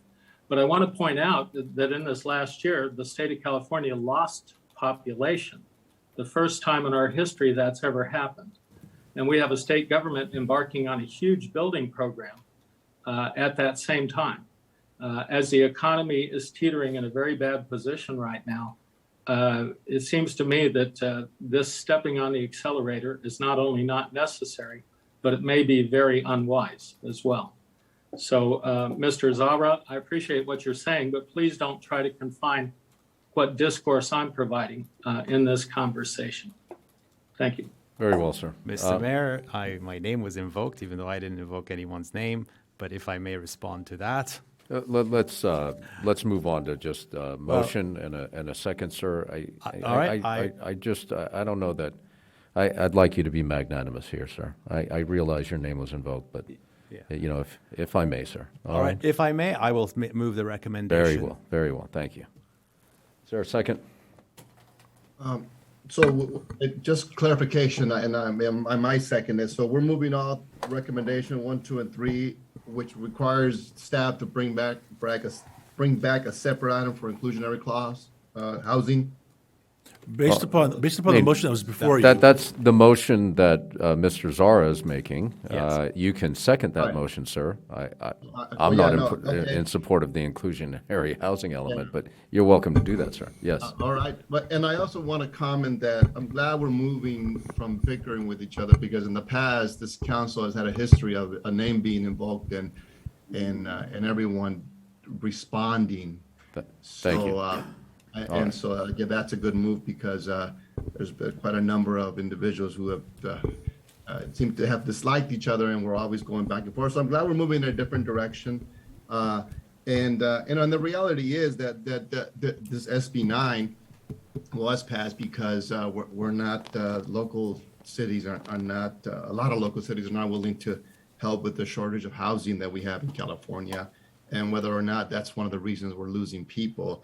I know, and you've heard me say this many times, some of my kids moved out of California because they can't afford to live here. So I'm glad, I'm supportive of SB9, and I'm supportive of the work the staff and the Planning Commission has done.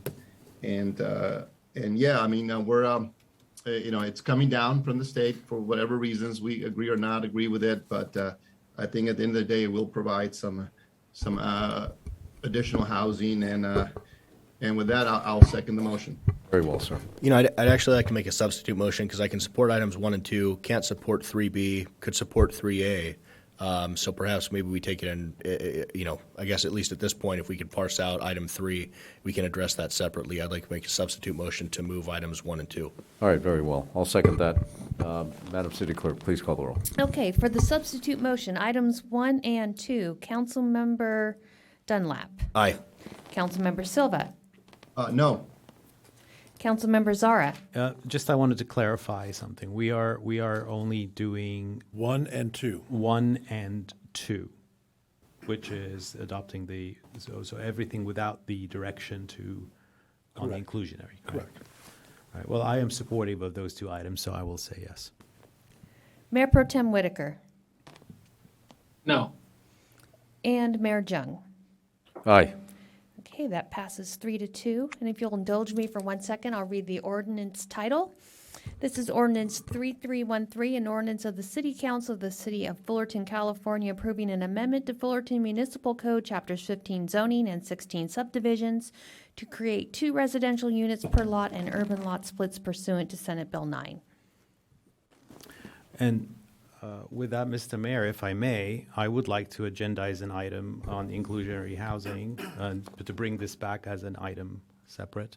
Sir, if you're, And if I have a second for that, we can agendize an item. Very good.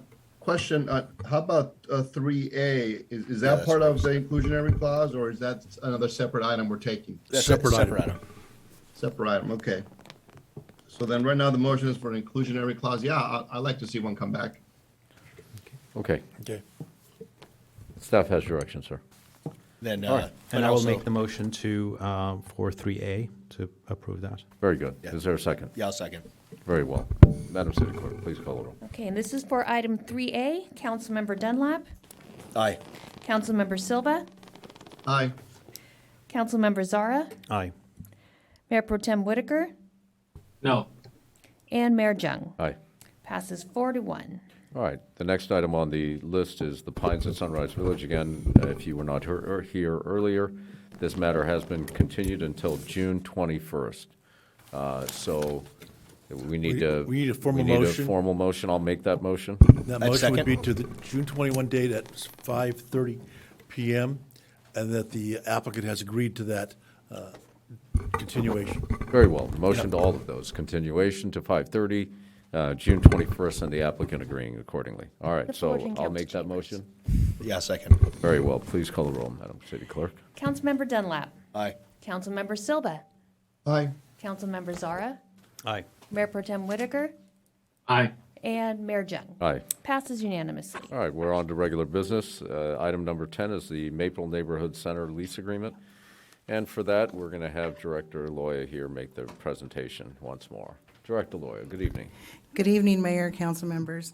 Tonight I'm presenting the Maple Center lease agreement. At the April 19th, 2022 council meeting, council directed staff to bring back the Maple Center lease with the Friendly Center for Neighborhood Services with the intent of adding after-hours private facility rentals. If this lease is approved tonight, the Maple Center becomes the city's first and only family resource center. The Friendly Center estimates that they will be serving approximately 1,000 unduplicated individuals at a value of $350,000 during their first year of their operation at the Maple Center. Most of the families and individuals will be Fullerton residents. As with most grant-funded programs, residents outside of Fullerton will not be turned away. The Friendly Center's regular business hours are Monday through Friday, with some weekends and weekday evening programs, classes, and services. Staff has met with the Friendly Center to discuss at length the possibility of offering private facility rentals after hours. After discussing this item with the Friendly Center staff, the Friendly Center decided that they could not offer private facility rentals after hours, but they could offer private facility rentals during their open hours. So staff is seeking council direction to either approve the lease with the Friendly Center or direct staff to return with a plan and budget for reopening the Maple Center as a private rental facility. So tonight we have Kathy Seelig from the Friendly Center, and she would like to give you a summary of what they offer at the Friendly Center, and both of us are available to answer any questions. Thank you. Thank you. Any questions for council at this moment in time before we move on to public comments? Yes, if I may. Of course, Councilman Czar. So this is the third time we're hearing this, so I have a couple of questions. Why is it that this was never brought to us early on to have, let's say, a discussion in closed session, for example, or maybe a presentation to individual council members about this whole lease? Sometimes, I mean, that's the norm usually when we're discussing long-term leases like this, especially with the organization being new to our community. So that's my first question. The second question is, I have been talking about this facility and its importance to the neighborhood as a rental facility since the inception of leasing out our facilities came about. And this has passed on from city manager to interim city manager to another interim city manager. And I do have also a email here from our past, latest interim city manager that says that lessees can rent out their facilities for private after-hours events to the community. So there's been a lot of misinformation, a lot of, and by the way, this email was before the last council meeting. And obviously the question came out when I asked that question in public. The lessee representative said they can't. So I don't know where this all went wrong, because the lack of communication has created a situation where it is very complicated right now, and I hope that we can find a solution here. I know that many of our residents, also our community, was not consulted in any way about what the needs are. I know you're saying this is the only resource center. We do have the Center for Healthy Neighborhoods. We do have Maple neighborhood. We had OC United operating in our city. There are other facilities, other organizations that are doing very, very similar services. And the last part is that why is it that only now are we hearing about some of the details about this organization as opposed to it coming earlier or maybe in that first meeting? So where did this all go wrong as far as communication? I don't think it went wrong. What happened, the story is that prior to the permanent city manager leaving, Mr. Domer, there was a request to staff to do a request for proposals because we had to close down the facilities during COVID. And how do we open them back up and continue to provide services to the community with less staff and less resources? So we were requested to put an RFP to put all of the facilities that were closed out to bid, to see who could come in to provide these services and to pay for the cost of the building. So as a result of this RFP that we put out, we had several applicants submit proposals, and their proposals were reviewed, the proposers were interviewed, and then the top selections were made. And the Friendly Center was the top proposal for Maple Center. OC United was the top proposal for Gilbert Center. We didn't have any top proposals for any of the other facilities that would provide the services that the city had been doing or would like to do. There was never At any time, any of these proposals could include facility rentals, but our main goal was to provide neighborhood services.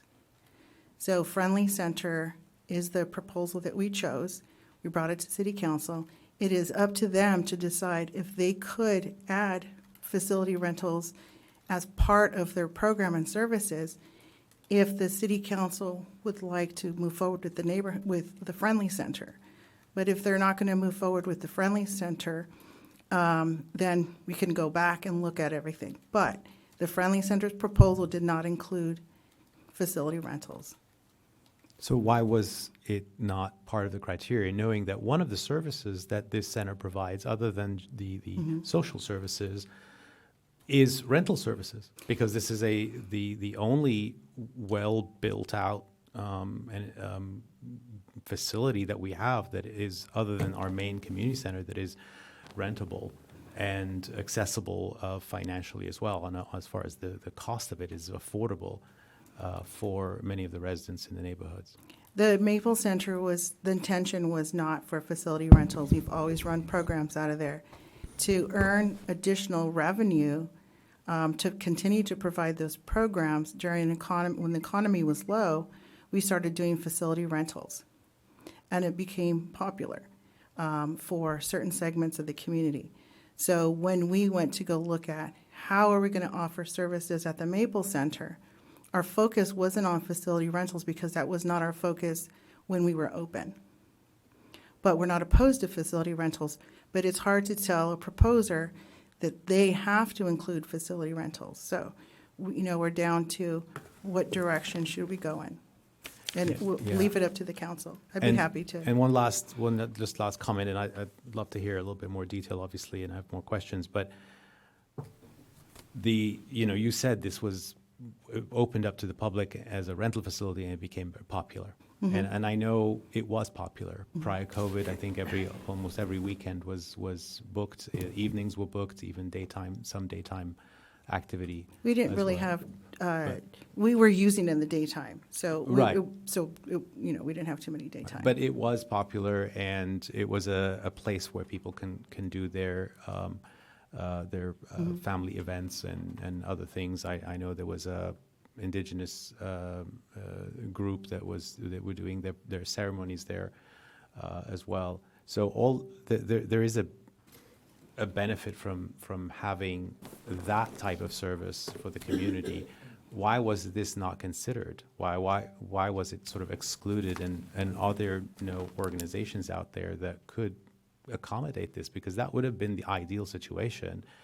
And I think we've had this discussion about this long ago. Why was this not included in the RFP? Because it would have caused everybody a lot less grief. It wasn't excluded, but it wasn't prioritized. So when the committee, which included 2 Parks and Rec commissioners, reviewed the proposals, there was, they rated high without facility rentals. So it's just a matter of what do we want to see at the Maple Center. All right, very well. There's nothing further from anyone. We'll go ahead and move to public comments on this item. Members of the public wishing to comment, please line up. Please line up accordingly. The getting up at the last minute throws it off a little bit. Oh, we'll do that. Please, the proposed applicant wants to speak. Go ahead, please. Thank you, Mayor and Council. This has been an interesting journey, I do agree. And just to clarify, as Alice said, it was never our intention to provide rental services. Had we known that was going to be a requirement, we would never have applied, because we can provide the type of services that statistics show that the neighborhood needs, and that's what we're all about. And we've been doing it for 98 years and done a very good job, and we're very well respected throughout the county for the services we provide. So just want to be clear about that, and also that it's a tough decision tonight because we have a lot to offer the community. I don't need to regurgitate about all of our services. You've had it in paper, you've had it all over the place and heard about the services we provide. So it's really not, I don't think, about Friendly Center or our services. It's about Also, should it be a family resource center for the community, or should it be a rental facility? And the community benefits in both. And it's a tough decision that you have to make, but, and I appreciate your time and your honest and sincere consideration for your community. Going forward, if you vote for it, we will happily, move forward with our plan and roll out services and get started. And if you deny, well, we'll keep the door open on our end, and should in the future you would like to have a comprehensive family resource center in your community, then please, we'll be available to talk. Thank you. Thank you. All right, we'll now hear the members of the public. Hi, Kitty Jaramillo, District 4. Good evening, Council. I was born and raised here in the Maple area, and my parents were always grateful for what the center offered. Years later, myself and a group of friends from the neighborhood started a Maple alumni group. In conjunction with the Maple School PTA, we fundraised for 15 years, utilizing the rental portion of this community center on several occasions. This is why I feel this decision tonight is an impossible one. What I'm so disappointed in is that nobody from Parks and Rec reached out to the community, nor any one of us who have been longtime advocates for this neighborhood. And sadly, Parks and Rec personnel know us and still did not give us the courtesy of a heads up. Of course, we would love there to be services offered again, as in the past, at the center. But we also can't sacrifice the rental aspect, because there are many residents who own small homes that cannot accommodate guests for their celebrations, and many of them don't even drive in that neighborhood. Not to mention the affordability of the Maple Community Center versus the Senior Center on Commonwealth, which is unattainable for many residents, not just the Maple area community.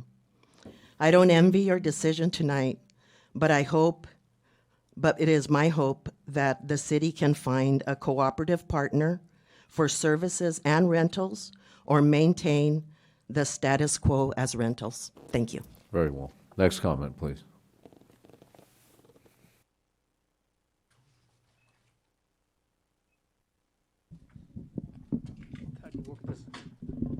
This old trooper can't fix this thing here. Chief Dunn. My comments are for the record.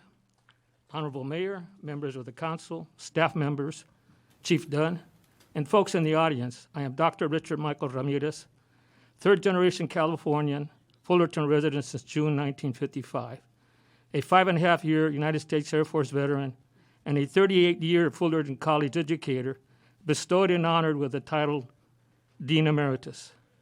I'm here to address the issue of the closing of the Maple Community Center. I'm not here to chastise any council members for supporting such an insidious notion.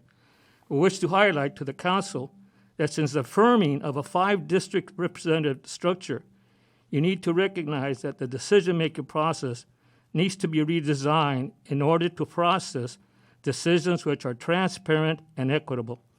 Allow me to elaborate.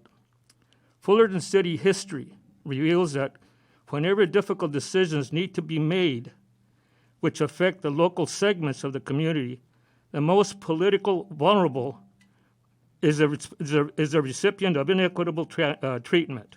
For instance, housing history reveals that a common practice was redlining people of color from buying a house north of Commonwealth Avenue. When busing became a federal K-12 education mandate, Maple School was closed, and all Maple community children were victims of busing for several decades. When an informal study was conducted to ascertain the funding of infrastructure improvement, the Maple community received minimal city support to address public maintenance and improvements. In the final analysis, the Fullerton City institutional leadership has a tragic and sad history of not treating people of color in an equitable manner. In theory, with a new district representative structure, transparency and equity are supposed to be the guiding principles in the decision-making process. The decision to close the Maple Community Center clearly demonstrates that the City Council has failed to recognize that the variables applied in the decision-making process need to be redesigned as a paradigm has changed and decisions are being made applying archaic and inequitable variables. Council members, I strongly recommend that you apply a transparent and equitable decision-making process before you take action to decide to close the Maple Community Center. To do so will validate that tragic and sad history continues in the city of Fullerton. My expectations are you will execute the right decision. Thank you. Thank you, sir. Dr. Ramirez, we have your comments written form as well. All the council members received that. Yeah, sir. I provided that. Being an Yes, old sir. school teacher, got them homework. I like that, sir. Very well.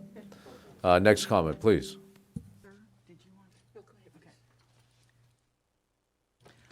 My name is Claudia Nagel, and I reside in the city of Fullerton. The Maple Neighborhood Center agenda item is placing two disparate options before the council. One choice is for the city of Fullerton to rehabilitate, market, manage, insure, and maintain the Maple Center as a private rental facility, and the other choice is to allow the Friendly Center via the proposed lease agreement to utilize Maple Neighborhood Center and provide life services free of charge to the estimated 1,000 clients. I don't think anyone can deny that there is a need for the proposed services. The pandemic and resulting crazy economic situation is spotlighting social and economic cracks in our society. In this perspective, Fullerton is no different from the rest of the country. However, the Friendly Center lease of the Maple Neighborhood Center is an avenue towards filling those cracks for both short and the long-term benefit for our Fullerton neighbors. The Friendly Center has a long history of working towards the goal of ending generational poverty and understands that many approaches are required to help a community and a neighborhood thrive. A Maple Neighborhood Center that offers a place where school-aged children can receive tutoring while a parent can play with a toddler becomes a place of joy for both the parent and the child. A Maple Neighborhood Center where neighboring families can congregate to watch a movie and eat popcorn builds a sense of community. A Maple Neighborhood Center where a parent can be learning English and receive diapers for their baby or their grandparent is a true blessing. A Maple Neighborhood Center that can translate that intimidating English eviction notice into Spanish and then offer some rental assistance could possibly keep a family off the streets. These needs are real, and the individuals with these needs are our neighbors. This is an amazing opportunity for our city to invest in our own community. The Fullerton City Council can take advantage of this opportunity and approve the lease agreement. Thank you. Mr. Gamble, once again.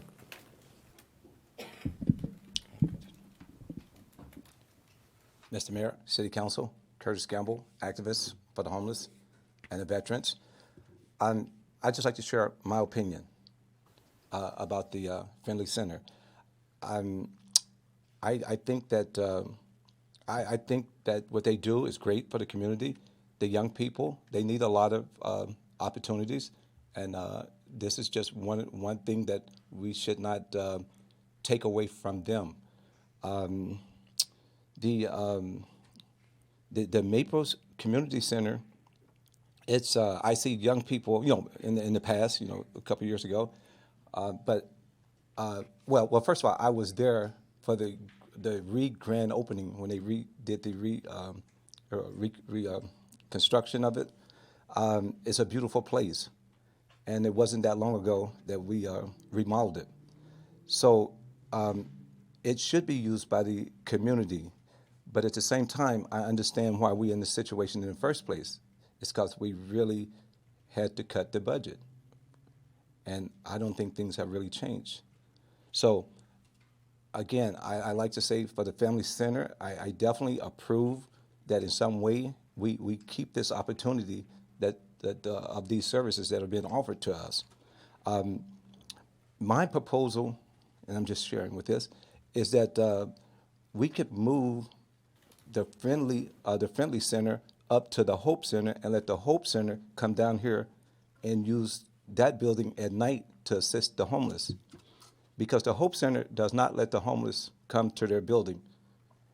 And then first of all, it's not very good transportation getting there anyway. And then the other choice I see, well, also with the I'm trying to figure out, the Maple Center, again, should be used by the public. And I think it would be better used by the Hope Center, and let the Friendly Center move up, again, to the location where the Hope Center is. I just think that that's an excellent idea. Again, okay, I think that even with the Maple Center being run by the Hope Center, we could have a safe parking program there for the people also. I was at one of the homeless dinners over at Gilbert Center, and the young people were there. The building was beautiful, and they seemed to be really enjoying it. So we don't want to leave out the Friendly Center at all. We must include them. Thank you, sir. Thank you. Ms. Milton. Thank you, Mayor. Good evening. I think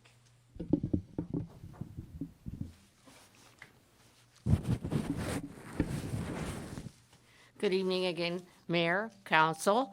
I've listened to some lovely presentations tonight, and I was just wondering if the Friendly Center could restructure their proposal so it could be a win-win situation. I don't know.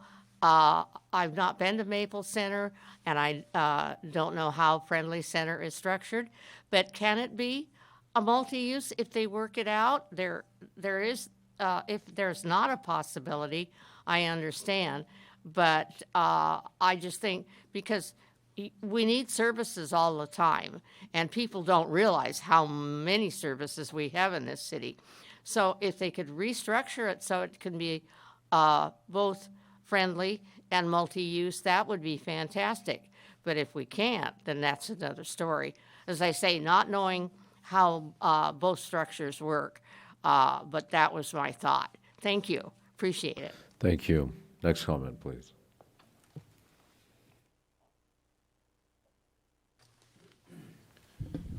Good evening, Mr. Mayor and members of City Council. I'm Ron Nagel. I'm a 38-year resident of the city of Fullerton. I also grew up in the city of Orange. My bike ride to school on each day was through the area where the Friendly Center is servicing. I did not need the services of the Friendly Center, but I did see a lot of classmates and their families using these services back in the 1970s, would have been when I was going to high school. I've been active with Friendly Center for over 30 years now. Our company supports Friendly Center. Our family supports Friendly Center. The organization reaches out to basically all age groups. It helps the young children with the tutoring, as my wife said. It helps with the parents. It helps with translation. It's not just Spanish. It's Russian. It's any other ethnic group. They will provide translators and support these families. These resources are needed in the city of Fullerton. These resources are needed through all of our country. We need to bring people together, and you bring people together by enabling them to be part of the community. And this organization will do a fantastic job of helping Fullerton reach more people, helping more people to be involved, to be educated. And their goal of the Friendly Center, which has not been stated yet this evening, but has been stated in the past, is to end generational poverty. I think ending generational poverty is something that the city of Fullerton should be proud of and participate and allow Friendly Center to be in this community. Thank you. Thank you. Mr. Harris. Good evening again, sir. Go ahead. Good evening again, Mayor, Council. I'm back before you to bring the Rancho La Paz community's strong opposition to the lease you're considering. I'm not going to speak against the Friendly Center group, but very much against locking out all the people and uses for the Maple Center. For a long time, the center has been an affordable place for many that cannot afford to rent a wedding venue, who do not have a yard of their own, or in one way or another have benefited from the center's low-cost availability to all. My presence here at these sessions was in part created by the Maple Center. The first meetings of the Roger La Paz HOA took place there as we banded together against the attack on our homes and lives. Without a nearby meeting place we could afford, the HOA might not have been able to organize, and I would be out of Fullerton, either killed by Mr. Saunders like my beloved Pamela, or evicted by his financial predation. I have read the reply to this council by the Friendly Center and the expectations of how many they hope to work with in a year. I contest this with the size of the community that Open to All access provides. Please do not turn over a scarce public resource to a group that would end something the community really needs.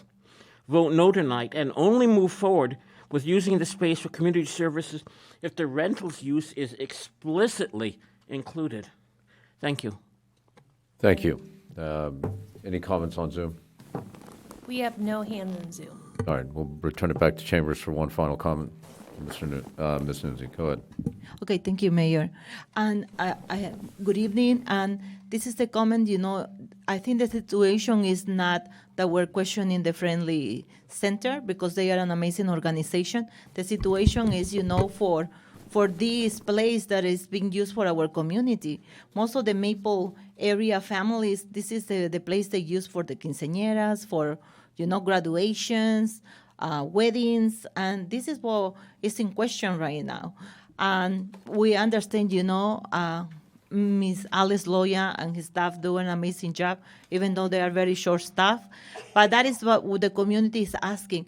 I remember years ago when, Councilman Sara, Councilman Silva, years ago, they were trying, to reduce the prices and giving discounts to veterans and residents, and all the community was very happy, and it make it more accessible for our neighbors to access to this Maple Center, which is a great location, and invite the community to gather over there. I think that is the situation that is matter right now, and I think as a Fullertonians we always welcome all nonprofits that want to come and serve our community, and I just want to clarify that we welcome the Friendly Center, but the situation is the location and how we can manage that and the community get access to this center that helps so much our community because it's affordable and we don't have to go to other cities to rent. Thank you.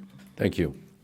We'll bring this back to council. Before I take council comments on our questions, a couple of things I'd like to do procedurally. One, because of the anticipated meaningful discussion involved, if there is a motion to move this item and staff recommendations, let's make it, get that vote done. If there isn't, let's have a secondary discussion accordingly about what direction to give to staff. But rather than mix the two, let's get this done in an efficient manner if we can.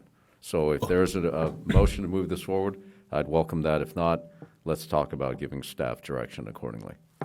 Is that a denial? Who would be moving to, that would be You can. staff direction, right? You Well, certainly can. okay, then look, I'm for item number 3, which is to move to deny the lease agreement. And I think, I will say, was contacted ahead of this meeting by a number of people, telephone, email, and I appreciate that some of those people also, are here tonight speaking against this as well. And I think it's against this lease and sort of the terms, not so much the user or potential occupant, as we've heard. And I think that's important because what I've seen, not just with, and there was also something else I wanted to address with respect to, sort of the topic or tone of transparency and equity. Unfortunately, I think as a city, we are seeing this across the board with respect to some of the usage agreements at our parks as well, where we have, nonprofit little leagues and other youth sports groups that are having fields taken away from them, or fields that are limited, so that for-profit groups can kind of muscle in and take some of those spaces away, and maybe different in that sense, but also I think similar in that, hey, you formerly had nonprofit, volunteer-driven or community groups that were able to access these spaces, and now they're facing competition from really for-profit businesses, or businesses with the profit. So I think what I'd like to see, and look, obviously, parks and neighborhood space like this, I think, are highly personal.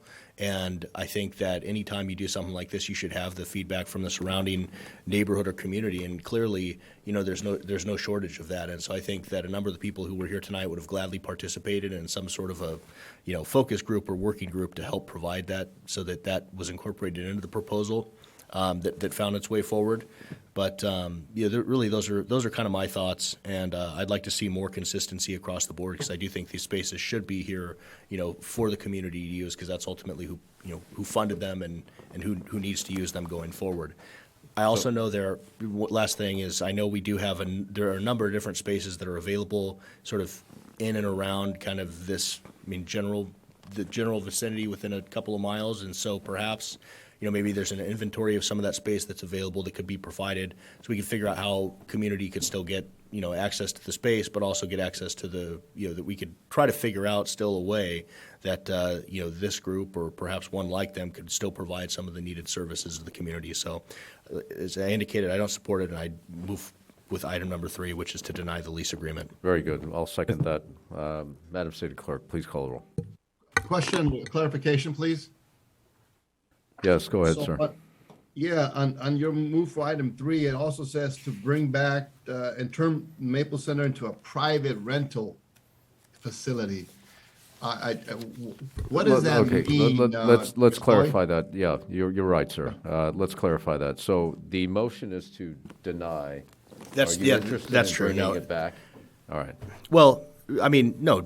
I think to the community's point, yeah, we should. I think bring it back with kind of terms that I think the community has provided feedback with, and we could then figure out, hey, if there's how this can be funded, if there's fundraising resources we could potentially align them with.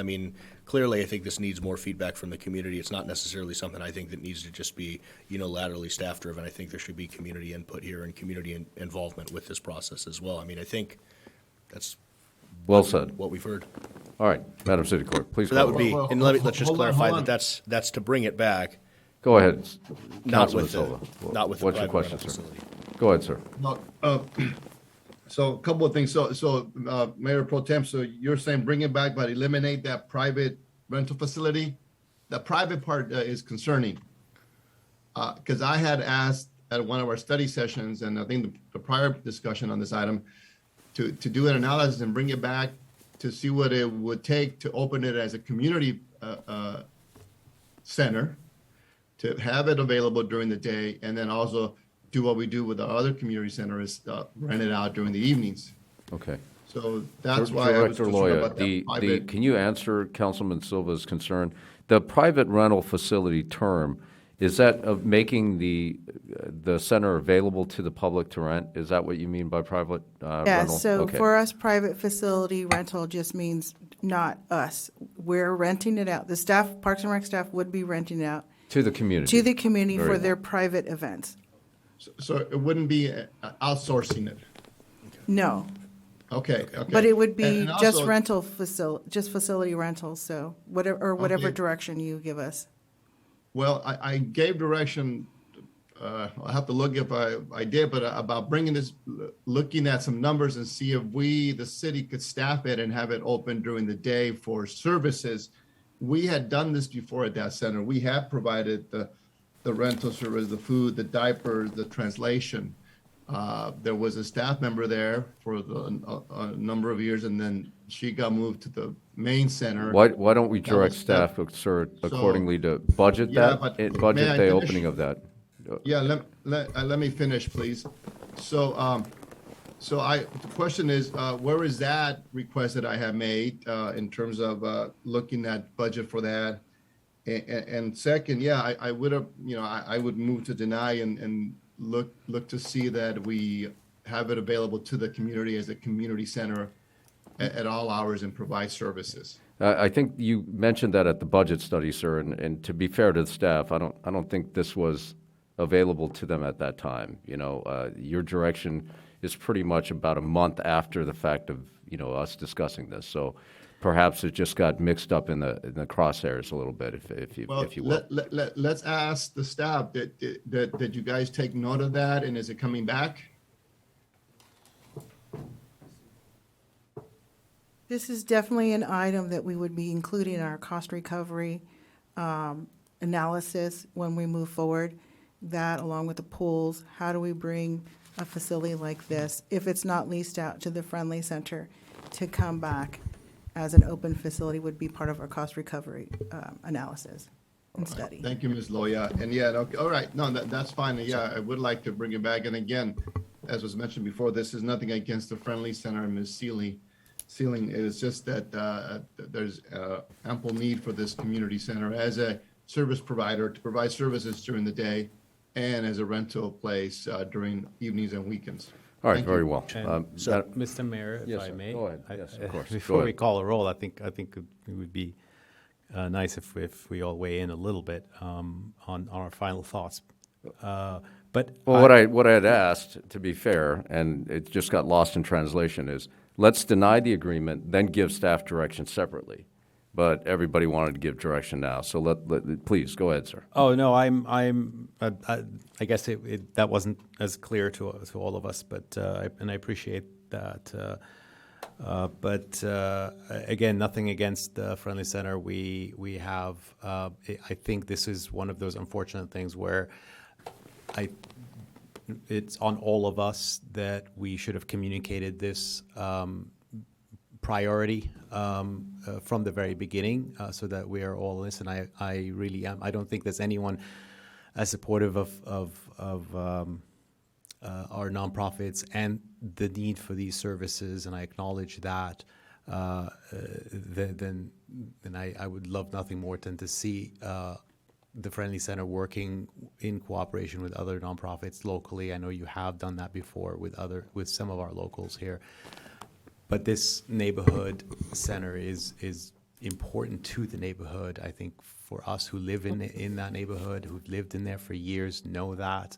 And this, again, was not communicated to you, I think. And so the lesson learned here is that communication solves a lot of problems and avoids complications.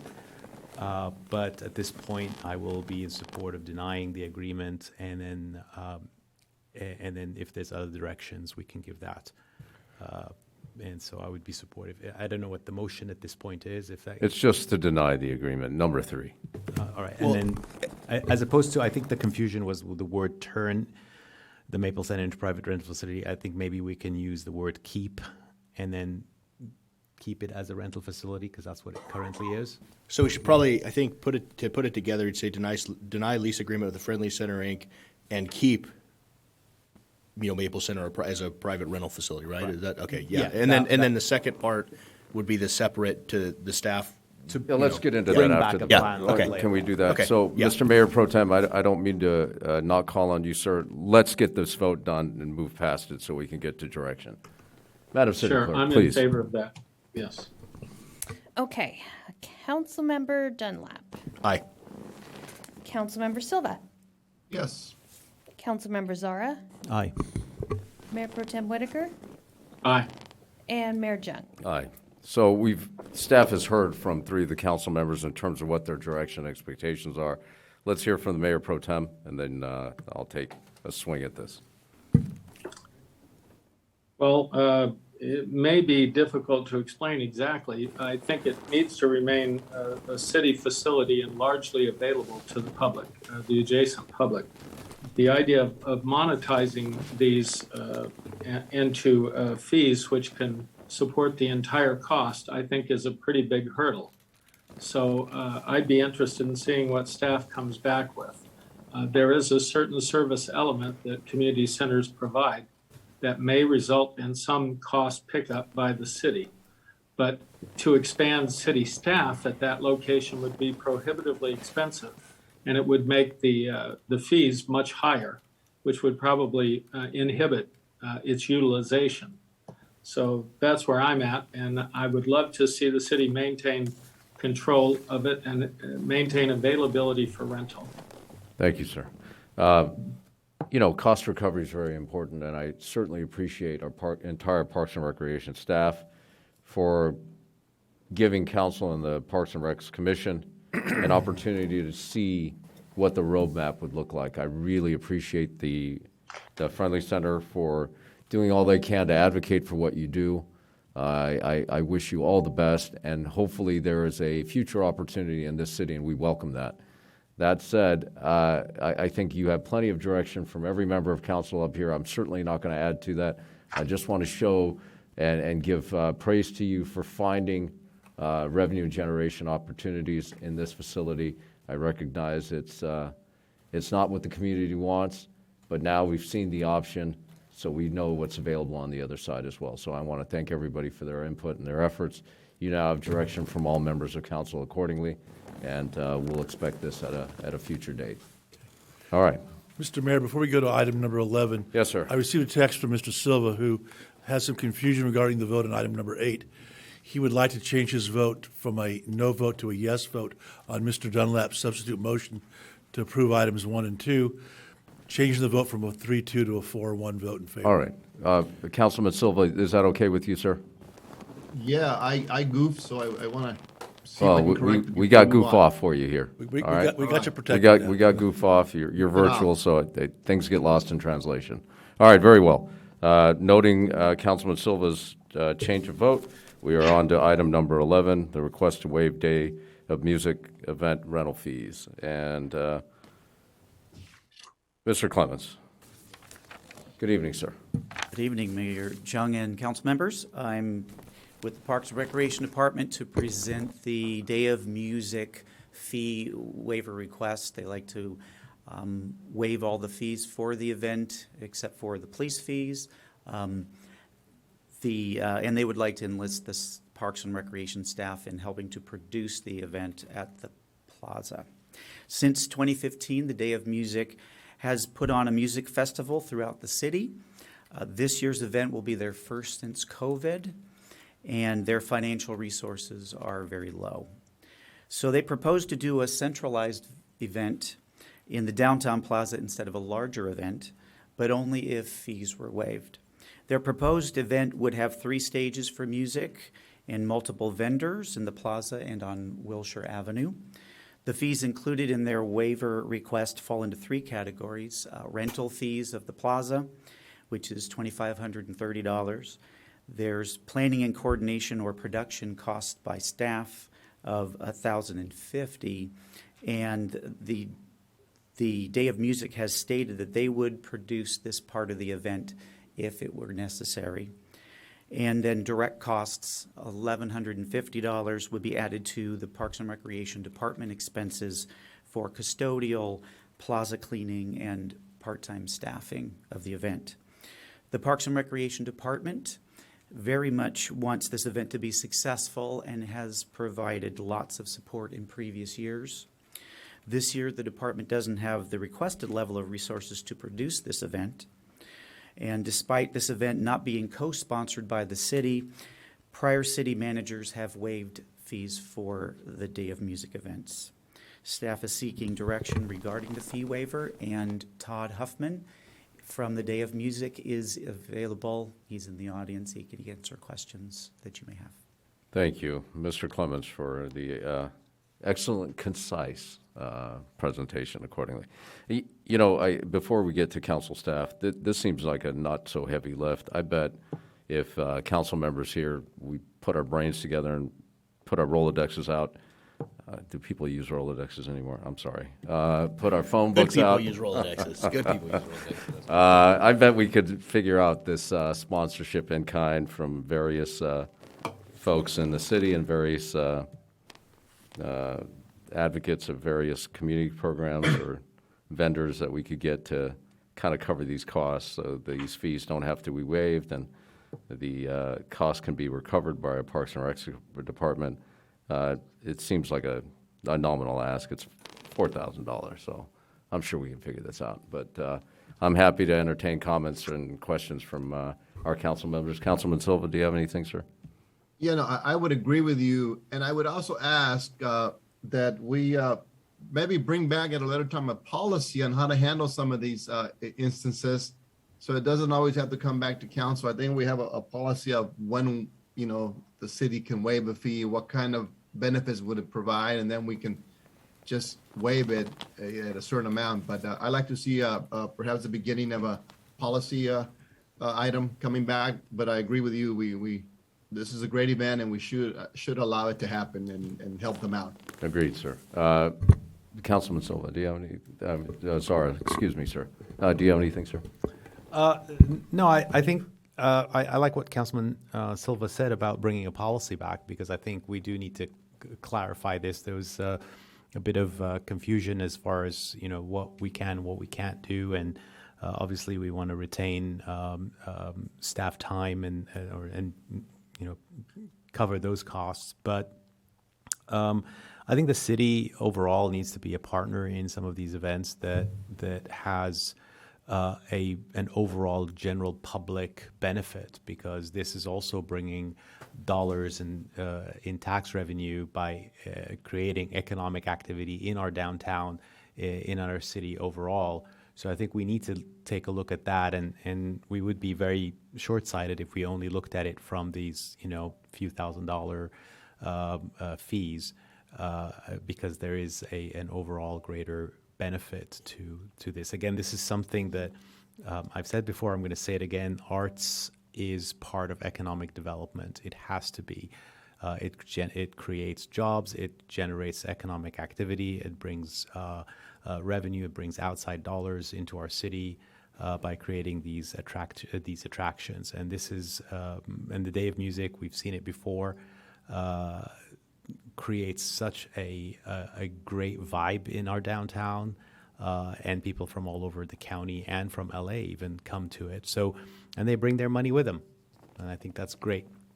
As far as how we work out this, I think we should be able to figure out something, maybe with increased sponsorship. But I think as a city, maybe as individual council members, we can help. And it seems like Mayor Jung has already made a pledge to donate himself. I don't know about donating myself, but to donate, indeed. To yes. Donate. Indeed, yes. indeed, sir. So, Indeed. But you lead it, you plead it, right? You lead it. That's the saying. You got to cut this guy's mic.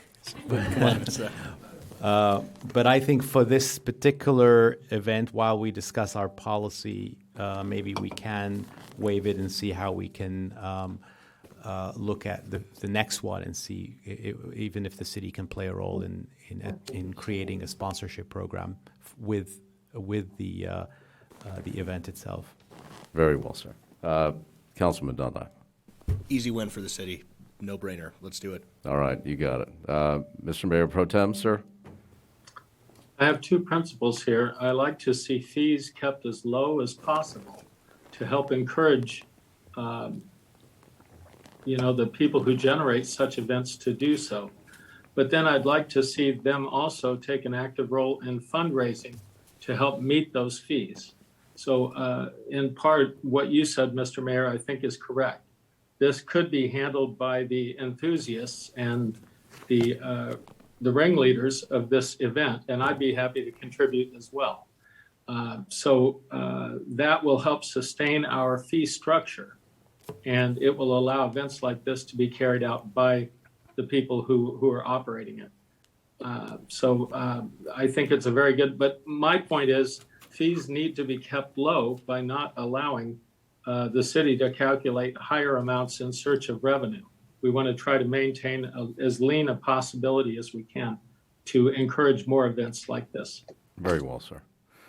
So I suppose staff has direction, also council has direction, even I have direction at this point, so we'll move forward accordingly. I don't believe any action is required, correct? If we're just going to fundraise this on our own? Mr. Mayor, if I may, I'd like to make a motion that we waive these fees at this point, because even when we sponsor or bring sponsorship, that money could go towards even expanding that event itself. Sir, make your motion. So Indeed. I'm making a motion to waive the fees, bring back a policy for future events and creating a partnership program. Very well. Is there a second? Councilman Silva, right? Second? Yes. All right. Madam City Clerk, please call the roll. Is there public comments here? I'm sorry. Public comments indeed. You got to win. All right, we got a good thing going. So Alas, we'll. No talking past the sale. Got Right. it. Anything on Zoom? Okay, nothing on Zoom. All right, very well. Please call the roll. Councilmember Dunlap. Aye. Oh, are public comments closed? Yes. Oh, okay. All right, indeed. The roll call, please. Councilmember Silva. Yes. Councilmember Zara. Aye. Mayor Pro Tem Whitaker. No. And Mayor Jung. Hi. Passes 4-1. Very good. That concludes our council meeting this evening. Our next council meeting is June 7th. Same bad time, same bad channel, folks. Good night.